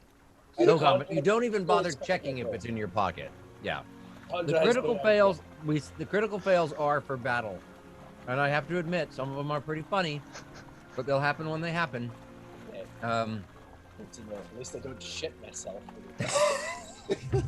Wait, do I notice the Zancorin grabbed it from Pele, or With did a 23, no. no one you're- noticed? Your passive. No one's passive wisdom is that high. Yeah, so you all think that I still have that. Yeah. Everyone is You dead think- certain that he's got. He's that. got all 80. That's the best way to No. look at it. Yeah, you have all 80. Oh, I have all 80. Oh, okay. Yeah. I thought that I only grabbed Gundren's share. We should be divvying that up between us. Yeah, wait a Oh, second. okay. Okay. No, there wasn't. That's fine. It was just Yeah. Gundren's Yeah, share. yeah, okay. There's actually 2 extra shares. So there's 20. There's Sildar's and Gundren's, but Sildar does not seem interested in collecting. He's like, Keep it. It's fine. So the rest of us should add 10 gold to our. The rest of you could add 10 gold, and Zancorn could add an additional 20 gold. And Pele cannot. I do get my 10 though, right? Or does it take? You do get your 10. Yeah. Okay, good. Yeah. Okay. So, I gotta find my notes. You had me so delightfully distracted. So you guys have unloaded stuff. This is a provisions store, mostly food, shelf-stable items, breads, flours, rice, obviously Velveeta cheese. Velveeta, for a healthy home. That is not true. Actually, you can't even call legally Velveeta cheese. It has to be called a cheese food because it is not legally cheese, which is kind of scary. And I wouldn't have said that if they had sponsored us. I still wouldn't have said it's good because it's crap, but I wouldn't have dissed it, right? So. And what is this guy's name? Ask him. I'm sorry. What is your name, sir? My name, Inamat. Inamat Barton. Beautiful name, Inamat. Are you? Is that from around here? It's what from around here? Yeah, great. Well, that's a really unique name. Yeah, I suppose. Inamat, I need That's a family name. Ah, my lovely. grandfather was named Inamat, but his father was named Hardlin. But his father before him was also named Inamat. So I'm like Inamat the third. Great, that's awesome. You know, now that you bring it up, when I was a kid, they called me Trip. Because I was the third Inamat. You know, that's Trip so like triple. Cool. Oh, that's an awesome story. Inamat, can you, I need some rations. I accidentally gave mine to some wolves that it didn't end up eating it. So, you accidentally gave your rations to a wolf? Yeah, it's a long story. I don't want to get into it. It's a little embarrassing. I could see that. Is this on the down low, as they say? No, it's cool. Everyone knows. Everyone's aware. We laugh about it all the time. All right. Okay. Yeah. Yeah. I got plenty. Unfortunately, I haven't written down how much rations cost. So let me look that up. How about 1 copper per ration? How's that sound? That sounds low. I mean, 2 coppers per ration. How about that? It's not just the gold in the past. Let me ask my friend Bing. Okay. They are five silver pieces. Yeah. All right. Can I have two rations, please? Not problem. That'd be 1 gold. And he puts two rations on the counter. And you Great. can Here's mark 2 out silver gold. pieces. Thank you. Perfect. I head over Glad to be of service. to Pele as this is happening. You know, it's funny because if anyone bothered to learn anything about me, they'd realize they don't need to buy rations. That's why I'm not buying rations. You're a smart man. And I'm only saying it to him, because I know he would get the kind of... Even if you didn't buy them for me, I'd probably still take the gold from your purse while you were sleeping. I'm sure you would. You're an excellent I don't love you, like it's because we're friends. I saw it. You wouldn't want me to go without. Well, guys, as much as I like talking to provisioners, let's move this along. We've got a dwarf to help out. Let's try to track down this Albert. We are no Liam Neesons. Let's get this with ourselves. Enomat, it's fantastic seeing you. Take care. Horses are, out back. So, look, you lot are gonna need a place to stay this evening. Why? There's precisely one inn in town, called the Inn of the Southern Wood, which is in the square down below. That is where I am headed. That's where I call home when I visit. And I visit quite a bit. I've actually been here for about a year. But it's a comfortable place if you guys would like to stay there. But I myself am headed off there. Headed that way anyway. Right. But yes, right. please, way. Right. Okay. Well, let's make it let's make it all of us then, huh? So you guys head out the door. You walk down. The town it's not quaint. It's rural. There's not a whole lot. Barthen's is probably the neatest place in town. It's scrubbed clean. It's spotless. It really has an air of like it could be in a major city and not be out of place. Everything else looks a little bit more, run down. The Inn of the Southern Wood, as you approach it, is actually kind of nice. It's got a small little cottage garden out front with a little picket fence in front of it.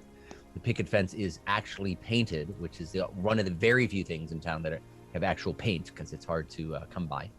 And it's early spring, and there are roses and foxgloves and other items growing out of the ground, and it's immensely charming.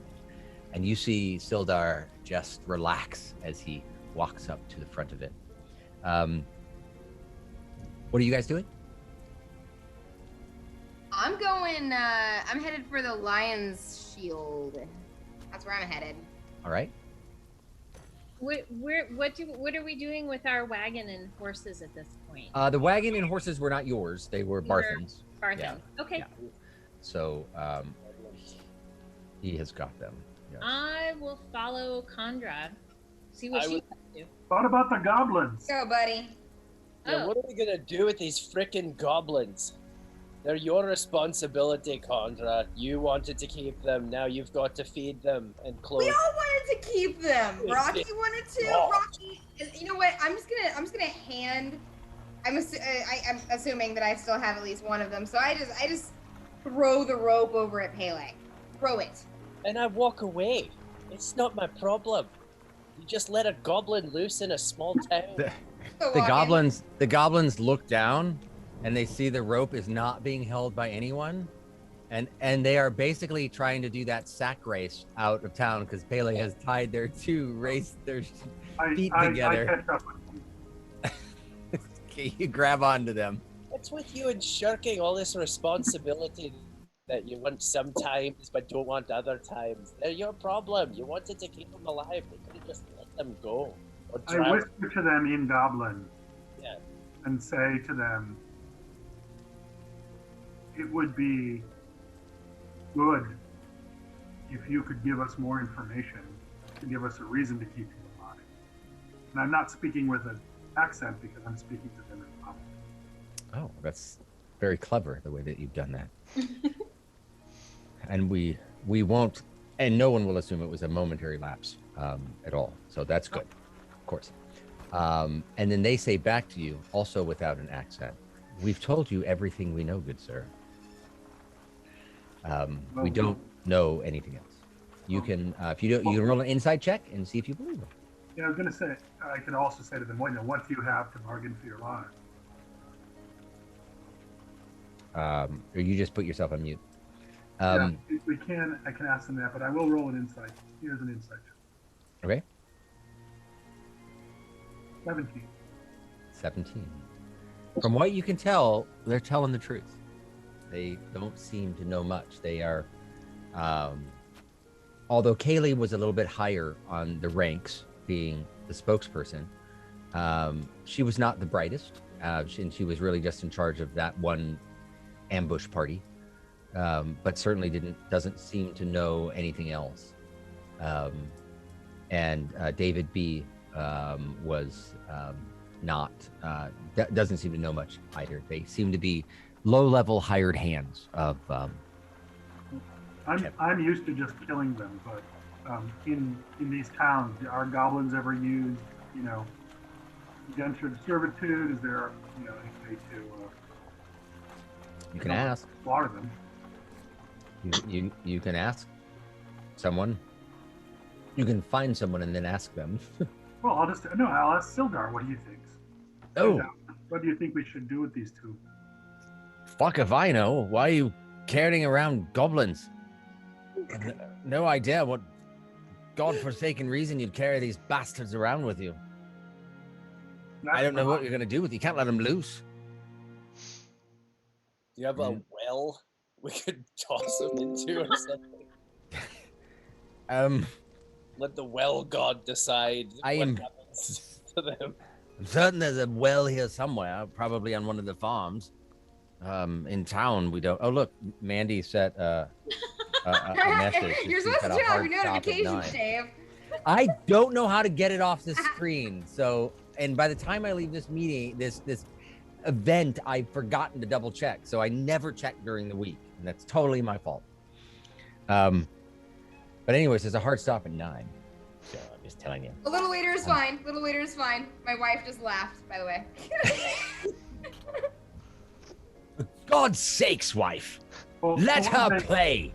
So what did they say to, what can you offer for your lives? What is it that you can, value can you bring that I spare lives? Yeah, one of them reached into a little leather pouch and held up a handful of teeth. and then David checked his pouch and noticed there wasn't anything, and he just sort of sighed and looked down.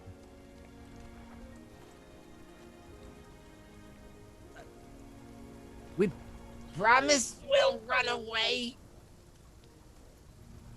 somewhere. That's not good enough. What do you want us to do?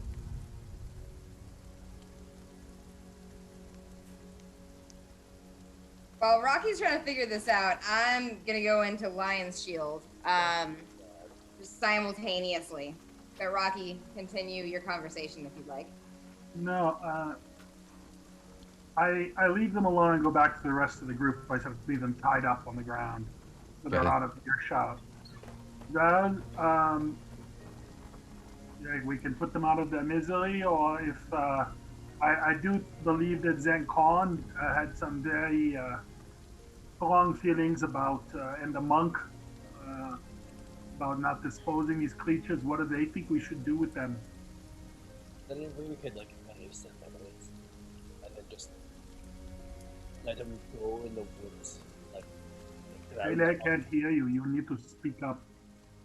Is there any way we can erase their memories and then just let them go somewhere weird, or like get them so drunk that they don't remember us at all, like the whole thing? Just that will work. That will work. Yes. Yes.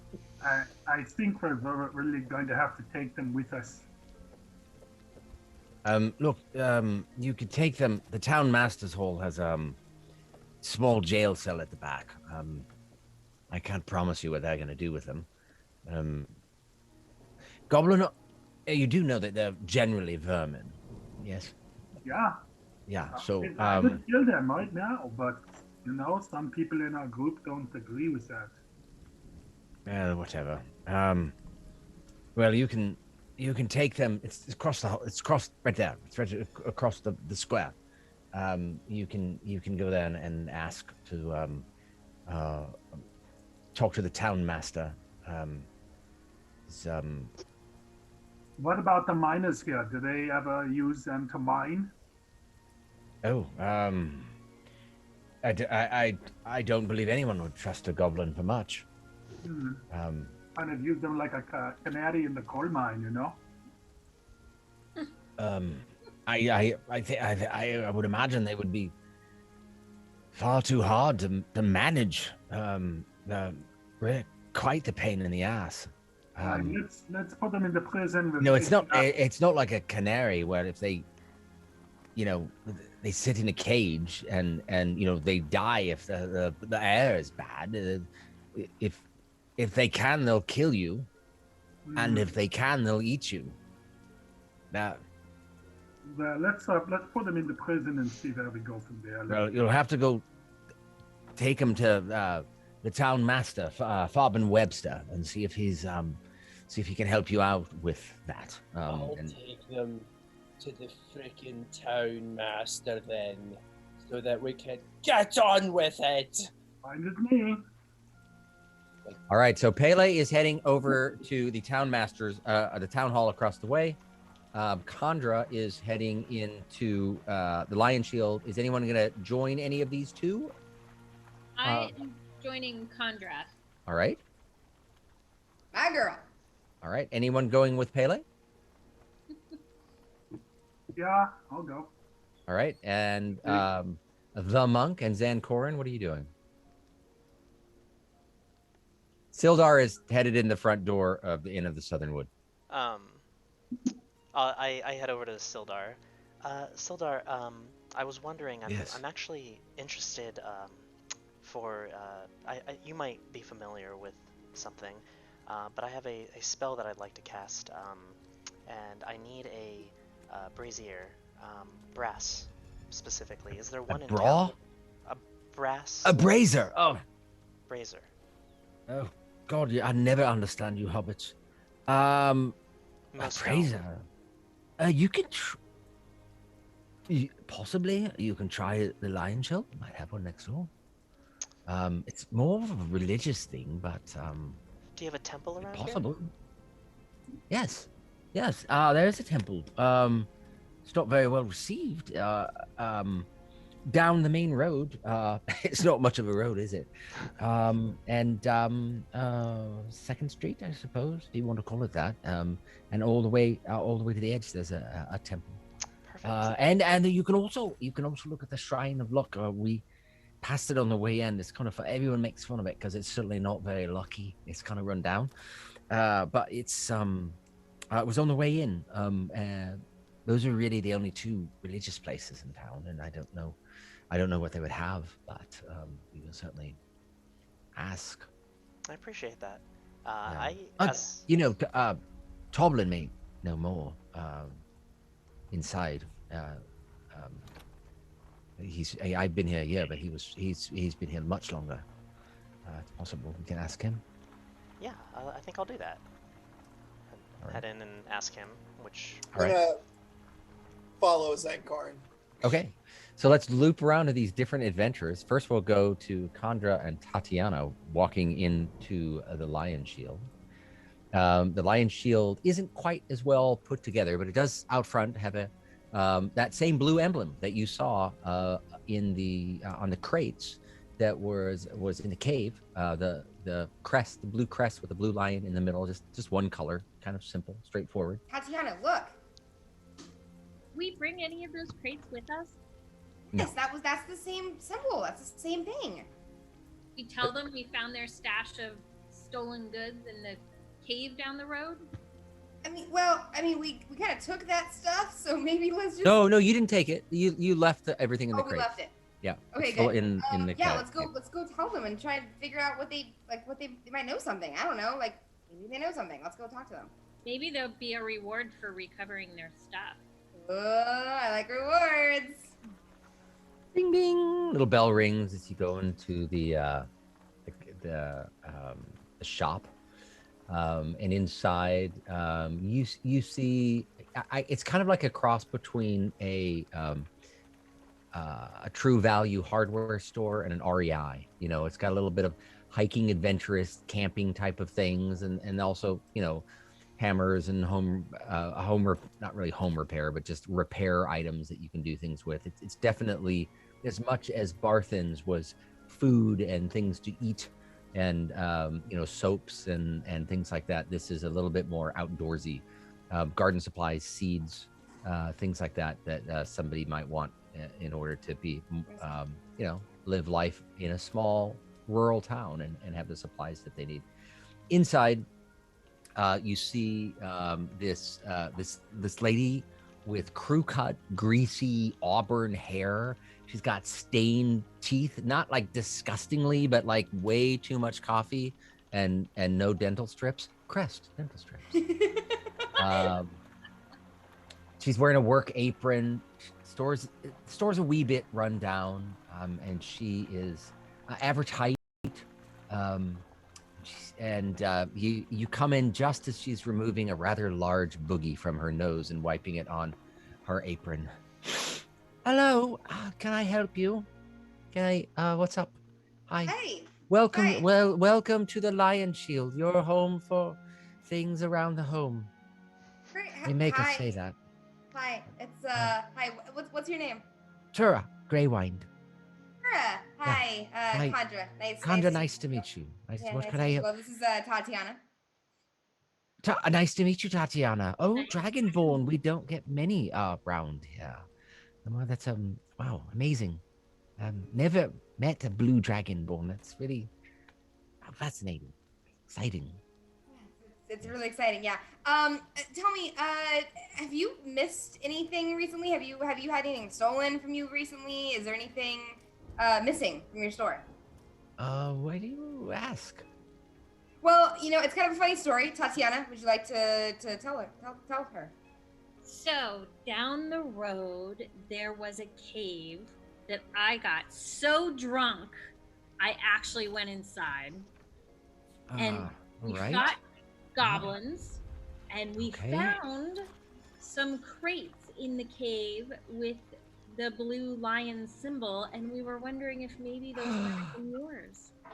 That is the missing shipment. Yeah, there was one coming from Fing. That's our nearest big our main store for this area, and I get it regularly every 2 weeks, and the last shipment never made it. When were you supposed to get that last shipment? About 2 weeks ago. I was wondering if the next one was coming. Well, you can see, look around, we're running a little low, so I wasn't sure what was happening. I couldn't really have the best way to send messages.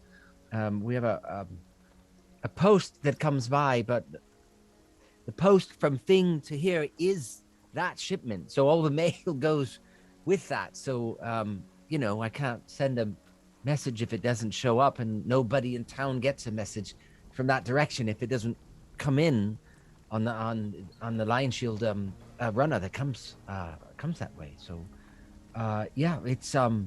it's 2 weeks late, which it's happened before. We're assuming it's never gonna make it. Where did you say you saw it? I can tell you where we saw it, and maybe you can go get it later. We're happy to tell you where we saw it. Oh, excellent. Yes. My company has a reward for that too. We have to recover it first, but gladly we'll if you bring it, I have to. 1 second. She goes in the back and she pulls out what kind of looks like a manual that somebody has sort of put together about how you're supposed to run a store, and she's flipping through it for different things. It's sort of like the beginning of an HR department in this book. She's flipping through it. She's like, harassment, time off, full shipment. If you're able to bring in the entire shipment, with the cart and the horses. You didn't see a cart and horse, did you? No. No, we didn't see that. Just the crates. It's if you bring them in, it's 30 gold pieces for bringing them in, and if you tell us where they are and we can recover them, we'll pay you half that, 15. But we have to go get them first and verify. Obviously, you can tell us anything, and you know what I mean. There's a lot of people that would take advantage. So I'm saying that's such a nice offer. Just give us one second, and I turn to Tatiana and I kind of whisper, of course in Draconic. Tatiana, we don't have time for this. We have to go figure out where this place is. We have to go, save Gundren. We do not have time to go back and get the shipment. So is there anything that you need here? Because I need a bag. We can probably use a couple other things, and maybe we can just say, forget the, we can't go get it for you, but we can take this stuff as a finder's fee. Well, we don't have a cart. We don't have horses. Like, even if we wanted to go get it, it's going to be probably a day's walk there and a day's walk back. No way to carry it. Let's try to get as much as we can. Even, I don't know what all, not sure what's here that I'm gonna need, but let's agree to the 15 gold pieces and then get as much as we can, and hopefully they'll comp us that too. That sounds great. Okay, do you want to do the talking, or do you want me to? Yeah, maybe I should do the talking. Go for it. All right. You. What was your name again? Truda. Haywind. So you have never met a Dragonborn before? No. Oh. No. Well, can I ask you a question? Yes. As is sort of it's sort of embarrassing, but I was at the Inn of the Southern Wood, and I'm talking to a friend of mine that runs the Miners Exchange, and we had a bet about how Dragonborns were born, and she said that they were born like, you know, normal babies, like human or elf dwarf babies. And I said, no. Now, I don't want you to think this is offensive, but they're also reptiles. They're born from eggs. And can I ask you who won the bet? Are Dragonborns, are you born from eggs, or are you born from, like, you know, a human baby? How much did you bet? Oh, just drinks. Oh. Yeah. Oh. You know, I wasn't there when I was born, so I actually don't remember. But I mean, so I will let you know that as a Dragonborn, Right now, 'cause you know you are birds born and from bees eggs. are over my head. Yeah, I was born from you eggs. do know you are born from eggs. That is how our Dragonborns are born. So, yeah. She got through that class in Dragonborn Middle School. Right. You are definitely born. They born pulled from you eggs. aside for the birds and the bees. The For dragon's ball. the scales and the fire. I was Oh, terrible student. Sometimes, Terry, when a dragon and a man love each other very much. That is not how it works. Dragonborns can't actually crossbreed with humans or dwarves or humanoids. Even though they are humanoids, they are born from eggs. Well, Truda, you would be very happy to know that you won that bet. I knew it! I think if your friend's around, we should go meet her later, and she'll owe all of us drinks. I'm on for it. That will. Oh, yes, absolutely. Absolutely. Great idea. That I sounds kind of nudged Tatiana, like, "Come on, let's go. Let's get it up." so. We don't have a cart and horses, and we'd like to offer you the location of your missing goods. Yes. Let me get some paper. And she reaches under the counter and grabs a sheet of parchment, and has like a pen, so you can like draw a map. And she hands it to you, and she's explaining like, "But if you draw where it is, I can." I'll probably send Enamat's son Bing to go get it, because they've got horses and a cart, and he can go fetch it. Is it in a safe area or not? I would say no. There are some goblins in the area. Oh crap! Killed a lot all right. of Well, them, but not it's- all of them. It's possible Tia can go with them. Tia used to be a Edamath. She has a apple orchard at the end of town, and it's not apple season, you know, fall harvest for those, right? And she might be able to go along. She could probably help with that, but that's fine. If you do the map and we recover it, we'll pay you 15 gold. No And questions asked. When do you think you would send out the Right away. Right. If you know where it is, you know, the longer it waits there, the less likely it's gonna stay, I would imagine. So write me up a map and I'll run it over right away. It's just Maybe they'll be back tomorrow. Maybe they'll be back. Well, we're gonna sleep here, right? So maybe they'll be back tomorrow. Yeah. So I take the pen. Yep. Is it an ink quill? It is an inkwell, I lick it. right? And I try to draw on the paper. It's not working. So I dip it in the ink because I realized I forgot to do that. Right. I don't write very much. It's a little scraggly. A little scraggly. All right. I start to draw very, very poorly because I'm a dragonborn and my claws are not made for art. Tatiana, I'm kind of a scholar over here. Would you like me to draw the map? Sandra, that would be much appreciated. Fantastic. Happy to. So All right. So you drop the map. Yeah. And, so while I'm drawing the map, Tatiana, if you want to continue the conversation. Truda, you know, we could use a few things here. I'm wondering if maybe What's that? What are you looking for? Oh, I think Condra might need a new purse. I'm wondering if we could, maybe go ahead and get this stuff tonight so we can use it tonight. Yeah, for Credit. we've got some satchels. We don't do credit, but satchels are. It's like 5 copper. It's not very expensive for a satchel. Cheapest thing you got. It's fine with me. Yeah, that's fine. Hold on 1 second, and she runs out to the store and finds where the satchels are and brings one back. It's what we got. It's it's leather, but it's not, it's not the best. We're sort of a value chain. So Absolutely fine by me. I'll take it. perfect. Okay. Condra. Anything else that I can help you with? Turn to Condra and in Draconic, yeah. Draconic, I remind her that there was a whole chest of 600 copper pieces in the thing that we never took.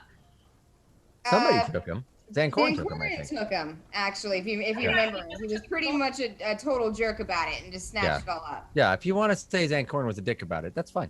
He's a dick about it. I didn't say that. I said if you wanted to say that. Someone's asking the tough questions. That's me. Go ahead. Zancorn was a dick about it, if you recall. And we're reminded with every 2 hours sleep step he takes.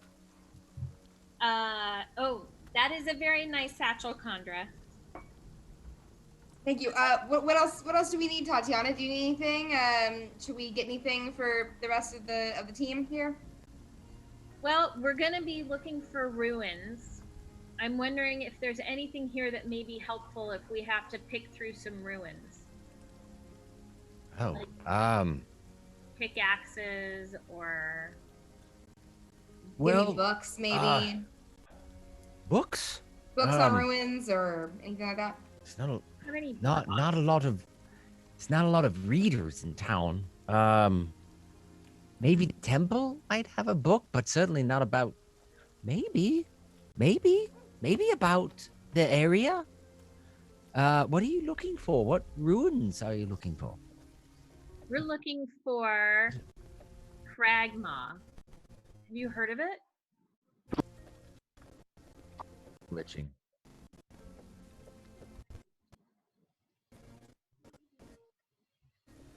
Kragmaw.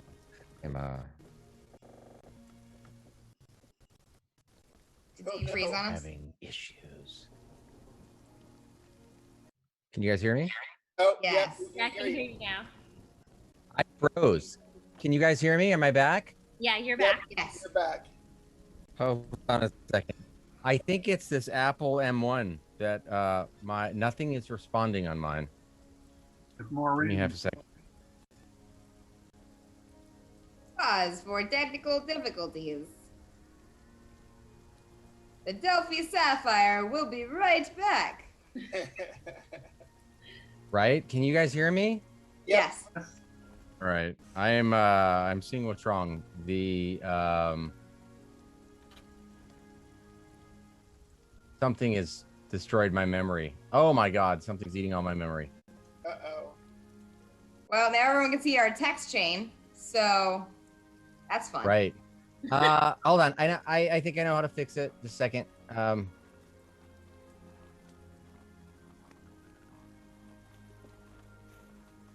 Closing messages will help. Oh We'll yeah, let me assume close that that. I'm the only Mandy in your phone, though, which I am honored. I am honored to be the one Mandy in your phone, because I don't have a last name attached. You are. You are. Yeah. Okay, so the fine folks at D&D Beyond need to know that their website has a memory leak. So that's something.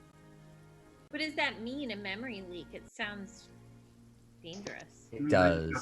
That means a page isn't cleaning up its memory usage, and it's spiraling and consuming more and more resources, and it's slowing down the whole computer. So when I looked on, for troubleshooting people, when I looked at the activity monitor, it showed me which tabs were sucking down all the power, and it was these. So let me close all the D&D Beyond ones, except for one, because I still need one. Oh my God, it's just killing me. What is this? There's another one that's eating all my memory. Oh my God, it's this crappy website. It's an ad on a crappy website. And I didn't have my ad blockers going, so let me see if I can manage to save this. You know, if you guys want to see in real life the troubleshooting, we'll just show you guys, right? So we might as well. There's my chat history. So you can see here the memory usage here, this red area, that's bad. And it was telling me everything that was using it. So Safari itself has a horrible memory leak. So these things, Paul's LinkedIn profile Paul's LinkedIn is crap. All Paul's LinkedIn's fault. Yeah. So if I clean that up, you can see I've cleaned up my memory. I'm still in red, but that's because of this crappy machine. But now I'm in yellow, so now it should work. So sorry for the inconvenience, viewer. But hopefully it's stable now. And there, we troubleshot in real life. Fuck you, Dan. We don't need you. We did this without you. Without you. Anyways, where were we before this horrible incident with memory management? I think they were just. Tatiana, we were calling out Zancorn for being a dick. Yeah. And, right. Tatiana, we were figuring out if we should get anything else over here. Oh, yeah, we had asked about books. She said we should visit the temple. I don't know what you need books for, but let's visit the temple. Maybe there's information on this place at the temple. Yeah, wait, did our friend here... It's possible they know. I mean, I don't go to temple, but it's possible they have some information. Probably the most learned people around is the temple. The lady at the Shrine of Luck doesn't seem the brightest. Her place is pretty dilapidated for a place that's supposed to be lucky. Kind of funny, really. But I would check there. Yeah. Okay, great. I have a resource guide that the company gave me about harassment and time off, things like that. I don't know if that's relevant. I don't think how much you say this here satchel is? It's 5 copper. You know what? I really only have 4. Can you take 4? It's fine. 4's fine. Thank you. And here's your map, by the way. Here it is. Awesome. Thank you so much.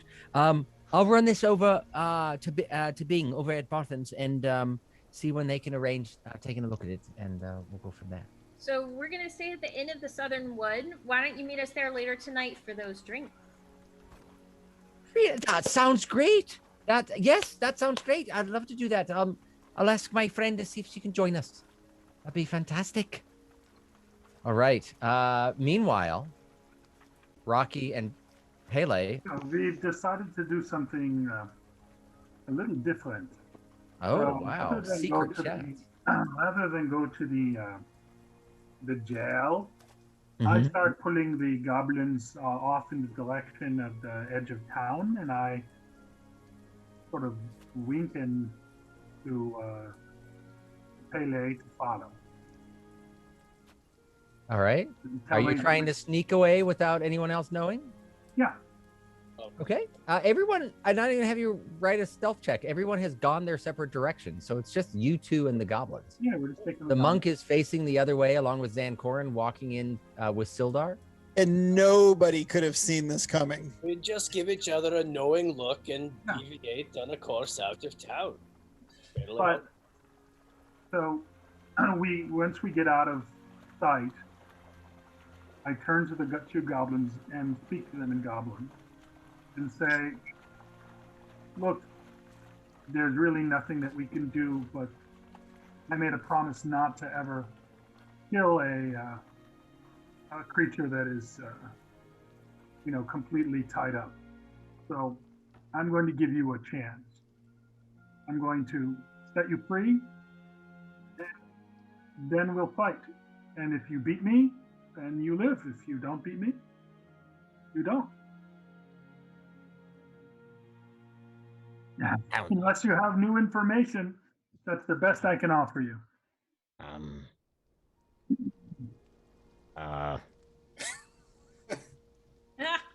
Do I do I get a sword or something? Kind of seems uneven. Not my fault that I'm larger and stronger and have bigger muscles. That's the way I am. You're a puny little creature. But you did try to kill us, so I'm sorry. It's the best I'm going to do for you. And it's only because I made a promise to my other friends. So let's get on with this. So I say, okay, Pele, you get ready to cut them free, and then fair. Then it's go time. Okay. And then I say, I want to introduce you to my two short swords, Beta and Biter. I'm Daly. This is David. There we go. That's what we do. We go to it. Nice to meet you. All right. So I was totally not expecting this. So give me half a second to spin up an encounter. Sure. An encounter brought to you by. Okay. So we have got 2 goblins. So let's add those sorry ass people to this, and let's they manage. can try to run. I'm not going to stop them, but for being an opportunity. Oh, I'm pretty sure they're going to try to run. Pretty sure. Okay. And Pele, are you going along? You're with them. Okay. Yeah, no, All right. I'm just here for backup. I'll let him have the initiative, and then I'll make a call based on what happens next. Then. Right. I don't really, this is the kind of thing where I'm just sort of like, yeah, you take the lead here. You've got the moral code. All right. Okay. So you untie them, and let's roll initiative.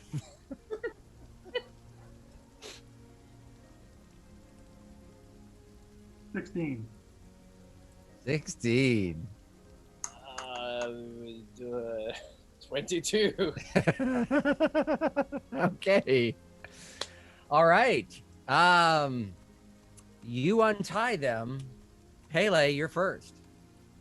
Looks like they're sprinting away from us pretty quickly. Not yet. It's not their turn. You just cool. untied them, and it is your turn. Oh, okay. Well, they're just sort of standing there looking dumbfounded. Yeah, you've untied them, and you're the first to react. What do you do? They're still free. It's not like we're... I say, all right, what'll it be, boys? All right. Are you going to take any action, like a defensive action, like a dodge action or anything, or just No, just wait? You're basically skipping a turn. I'm feeling good Well, about you can hold your action. Yeah, you can hold your action, like in case they attack you. Yeah, I'll hold my action then. Okay, what weapon are you holding? The rapier or the crossbow? Oh, the crossbow for sure. All right. Okay, you've got a crossbow readied in case they attack you. Rocky, you're next. I don't attack. I'm holding and ready for their attack or for their running. Okay. It is Kaylee's turn. So Kaylee takes her bonus action, disengage, so you don't have an opportunity attack, and she hightails it out of there 30 feet up the road. Immediately behind her goes David B, and they're just ripping out of there as quick as they can. That is their turn. They've taken their movement as a run, and they have taken their action as a dash. They are 60 feet away, and they disengaged on a bonus action. So they're nimble little creatures. So Oh, freaking fast. Okay, well, now I've got to chase after them just to get back in range. So I run 30 feet. Wait a second. What do you mean? You've got a crossbow. Well, they're still in range. it's a hand crossbow. I don't know what your range is on that. I don't know. It's not like the biggest crossbow. No. I've only got 30 feet. And then wait, 120. What's the 120? 120 means you roll at disadvantage. Yeah, no, it's 30 feet right now. So I just sort of shrug and go, Not worth the bolt, huh? No. We're not gonna wait around so that they can bring their friends back here and burn this little hovelish town to the ground. We've got to deal with them, and so I run I just give a withering eye roll to Rocky, and then I run 30 feet up the road. All right, so you're within range now. Now I'm back within range, and so now this is technically second turn of combat. Am I correct? This is technically second term of contact. So as I am running with the wind in my flowing hair, and I think to myself, you know, I haven't killed enough goblins today, and I don't feel as bad. I'm not murdering them in cold blood. They made their decision, as a friend of mine is wont to say. But I've got this weird taste in the back of my throat again, and I'm just starting to wonder, is this like a cold that I've got? I don't really know what is happening with that. Roll a 3. You're fine. And now I'm starting to think maybe it's all in my mind.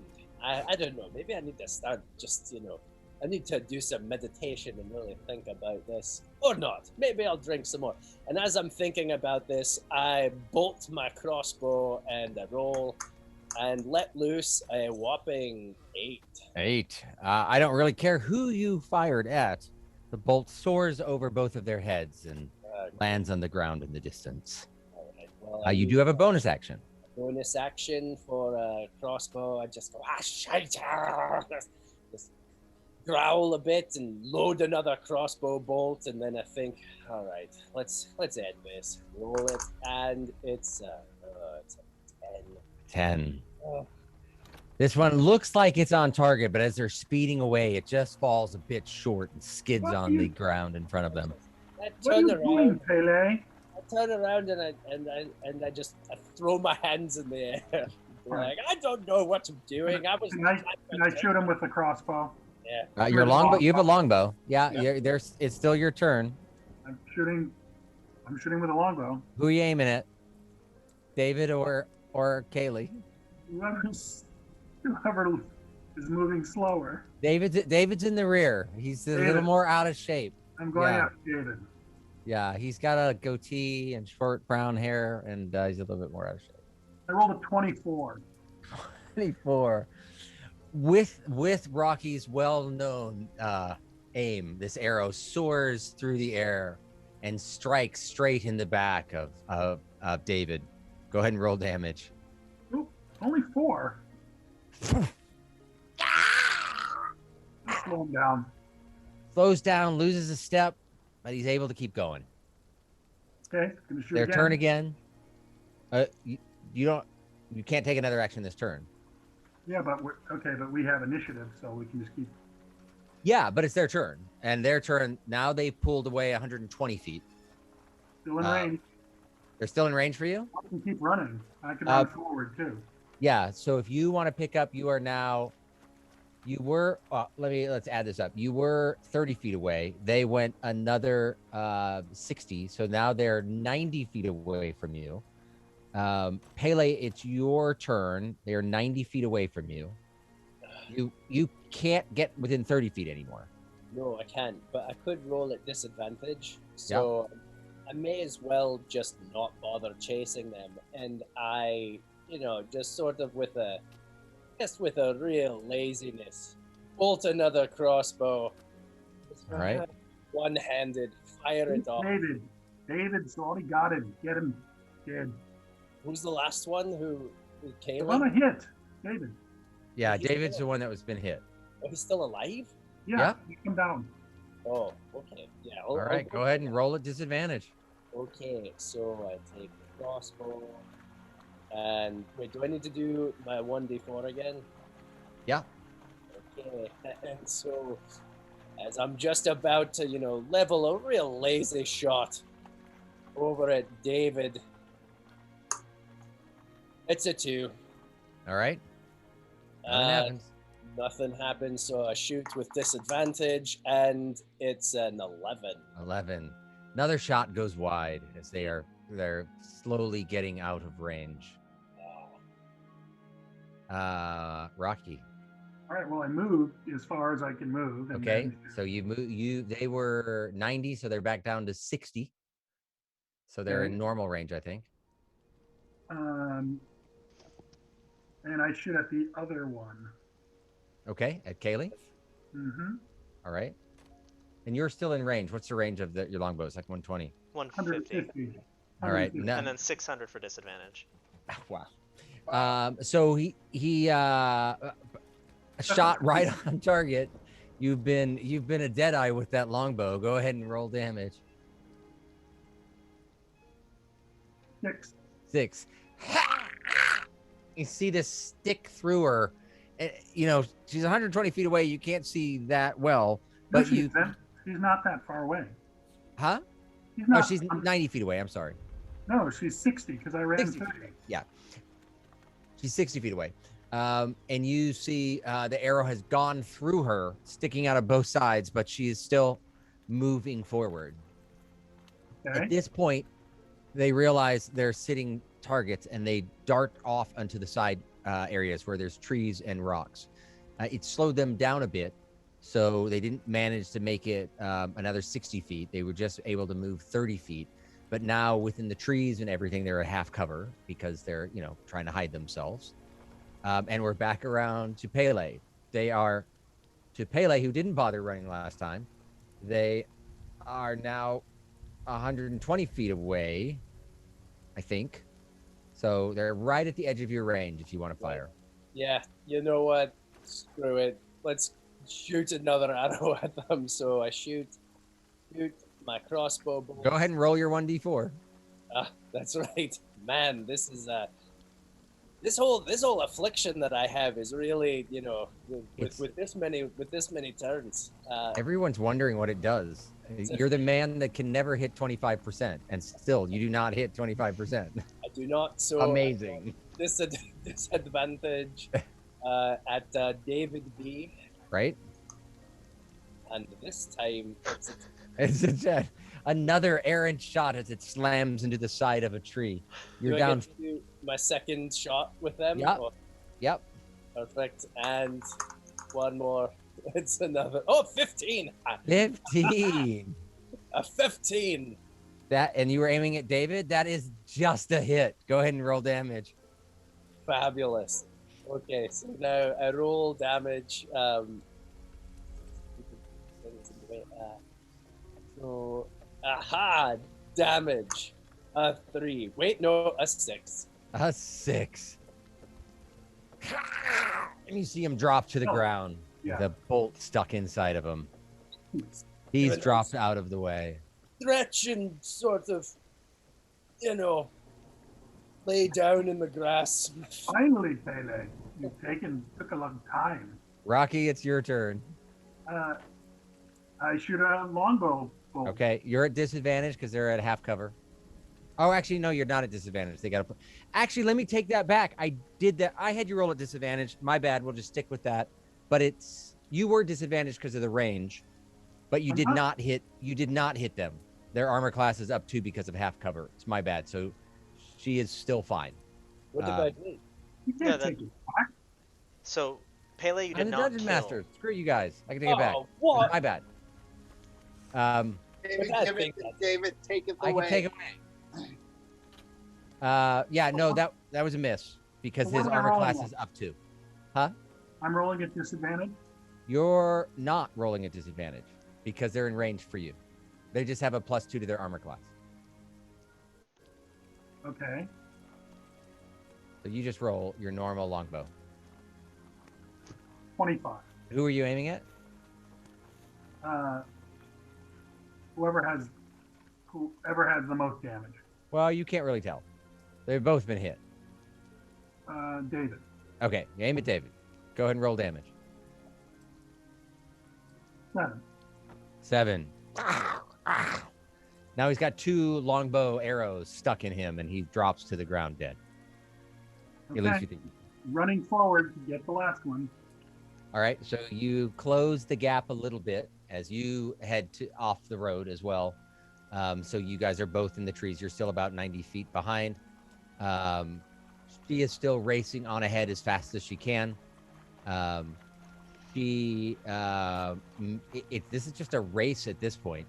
She's 30 feet away. Excuse me. She moves 30 feet of movement because the movement is a bit slower for her. because she's in the wild on sort of rough terrain, jumping over things as she's trying to escape. Obviously, she has no weapons to fire, so she increases the gap to 120. Pele, it's your turn. I'm assuming you're doing nothing at this point. Am I still in combat if I'm just sort of laying around? No. Okay. Rocky is Rocky. You can try to gain ground on her. You would normally be at half movement, but it's kind of favored terrain, so you can move the full 30. So you're still 60 feet behind. Okay. Okay. Go ahead and fire. But I have no negatives at this point. Running, so you can't get covered. Well, you guys are in and amongst some trees. So at that range, there's enough trees and stuff in the rain in between that it's hard to get. So you don't roll at disadvantage. You just roll normal. And with a 25, you hit regardless because her armor class with that was a 17. Go ahead and roll damage. Another 4. 4. You see Kaylee and collapse to the ground. All 3 of them struck with crossbows to their death. Okay, I run up with short sword and make sure that they're not moving around. They are now even more dead. Okay. Well, I kept my my promise and solved an issue. I mean, technically, you followed. Technically, it was a technical promise. Yes, you did not kill anyone that was bound up. Defenseless. I don't know. And we will let the courts decide. Also, didn't attack first. That's a big deal. They didn't attack at all. They just fled. They ran. That's their choice. Yeah. Okay. So 2 dead goblins. You guys go and try to gather your bolts. They're off in the woods anyways. Did you stab them to make sure? Okay. They now have more holes in them. And you guys come back to town. And that is trying to honor Condra's request of ending promptly at 9:24, exactly when she asked. Okay. We will call it quits for this time. We are still waiting to walk into the Inn of the Southern Woods, and you guys are making its way back into town.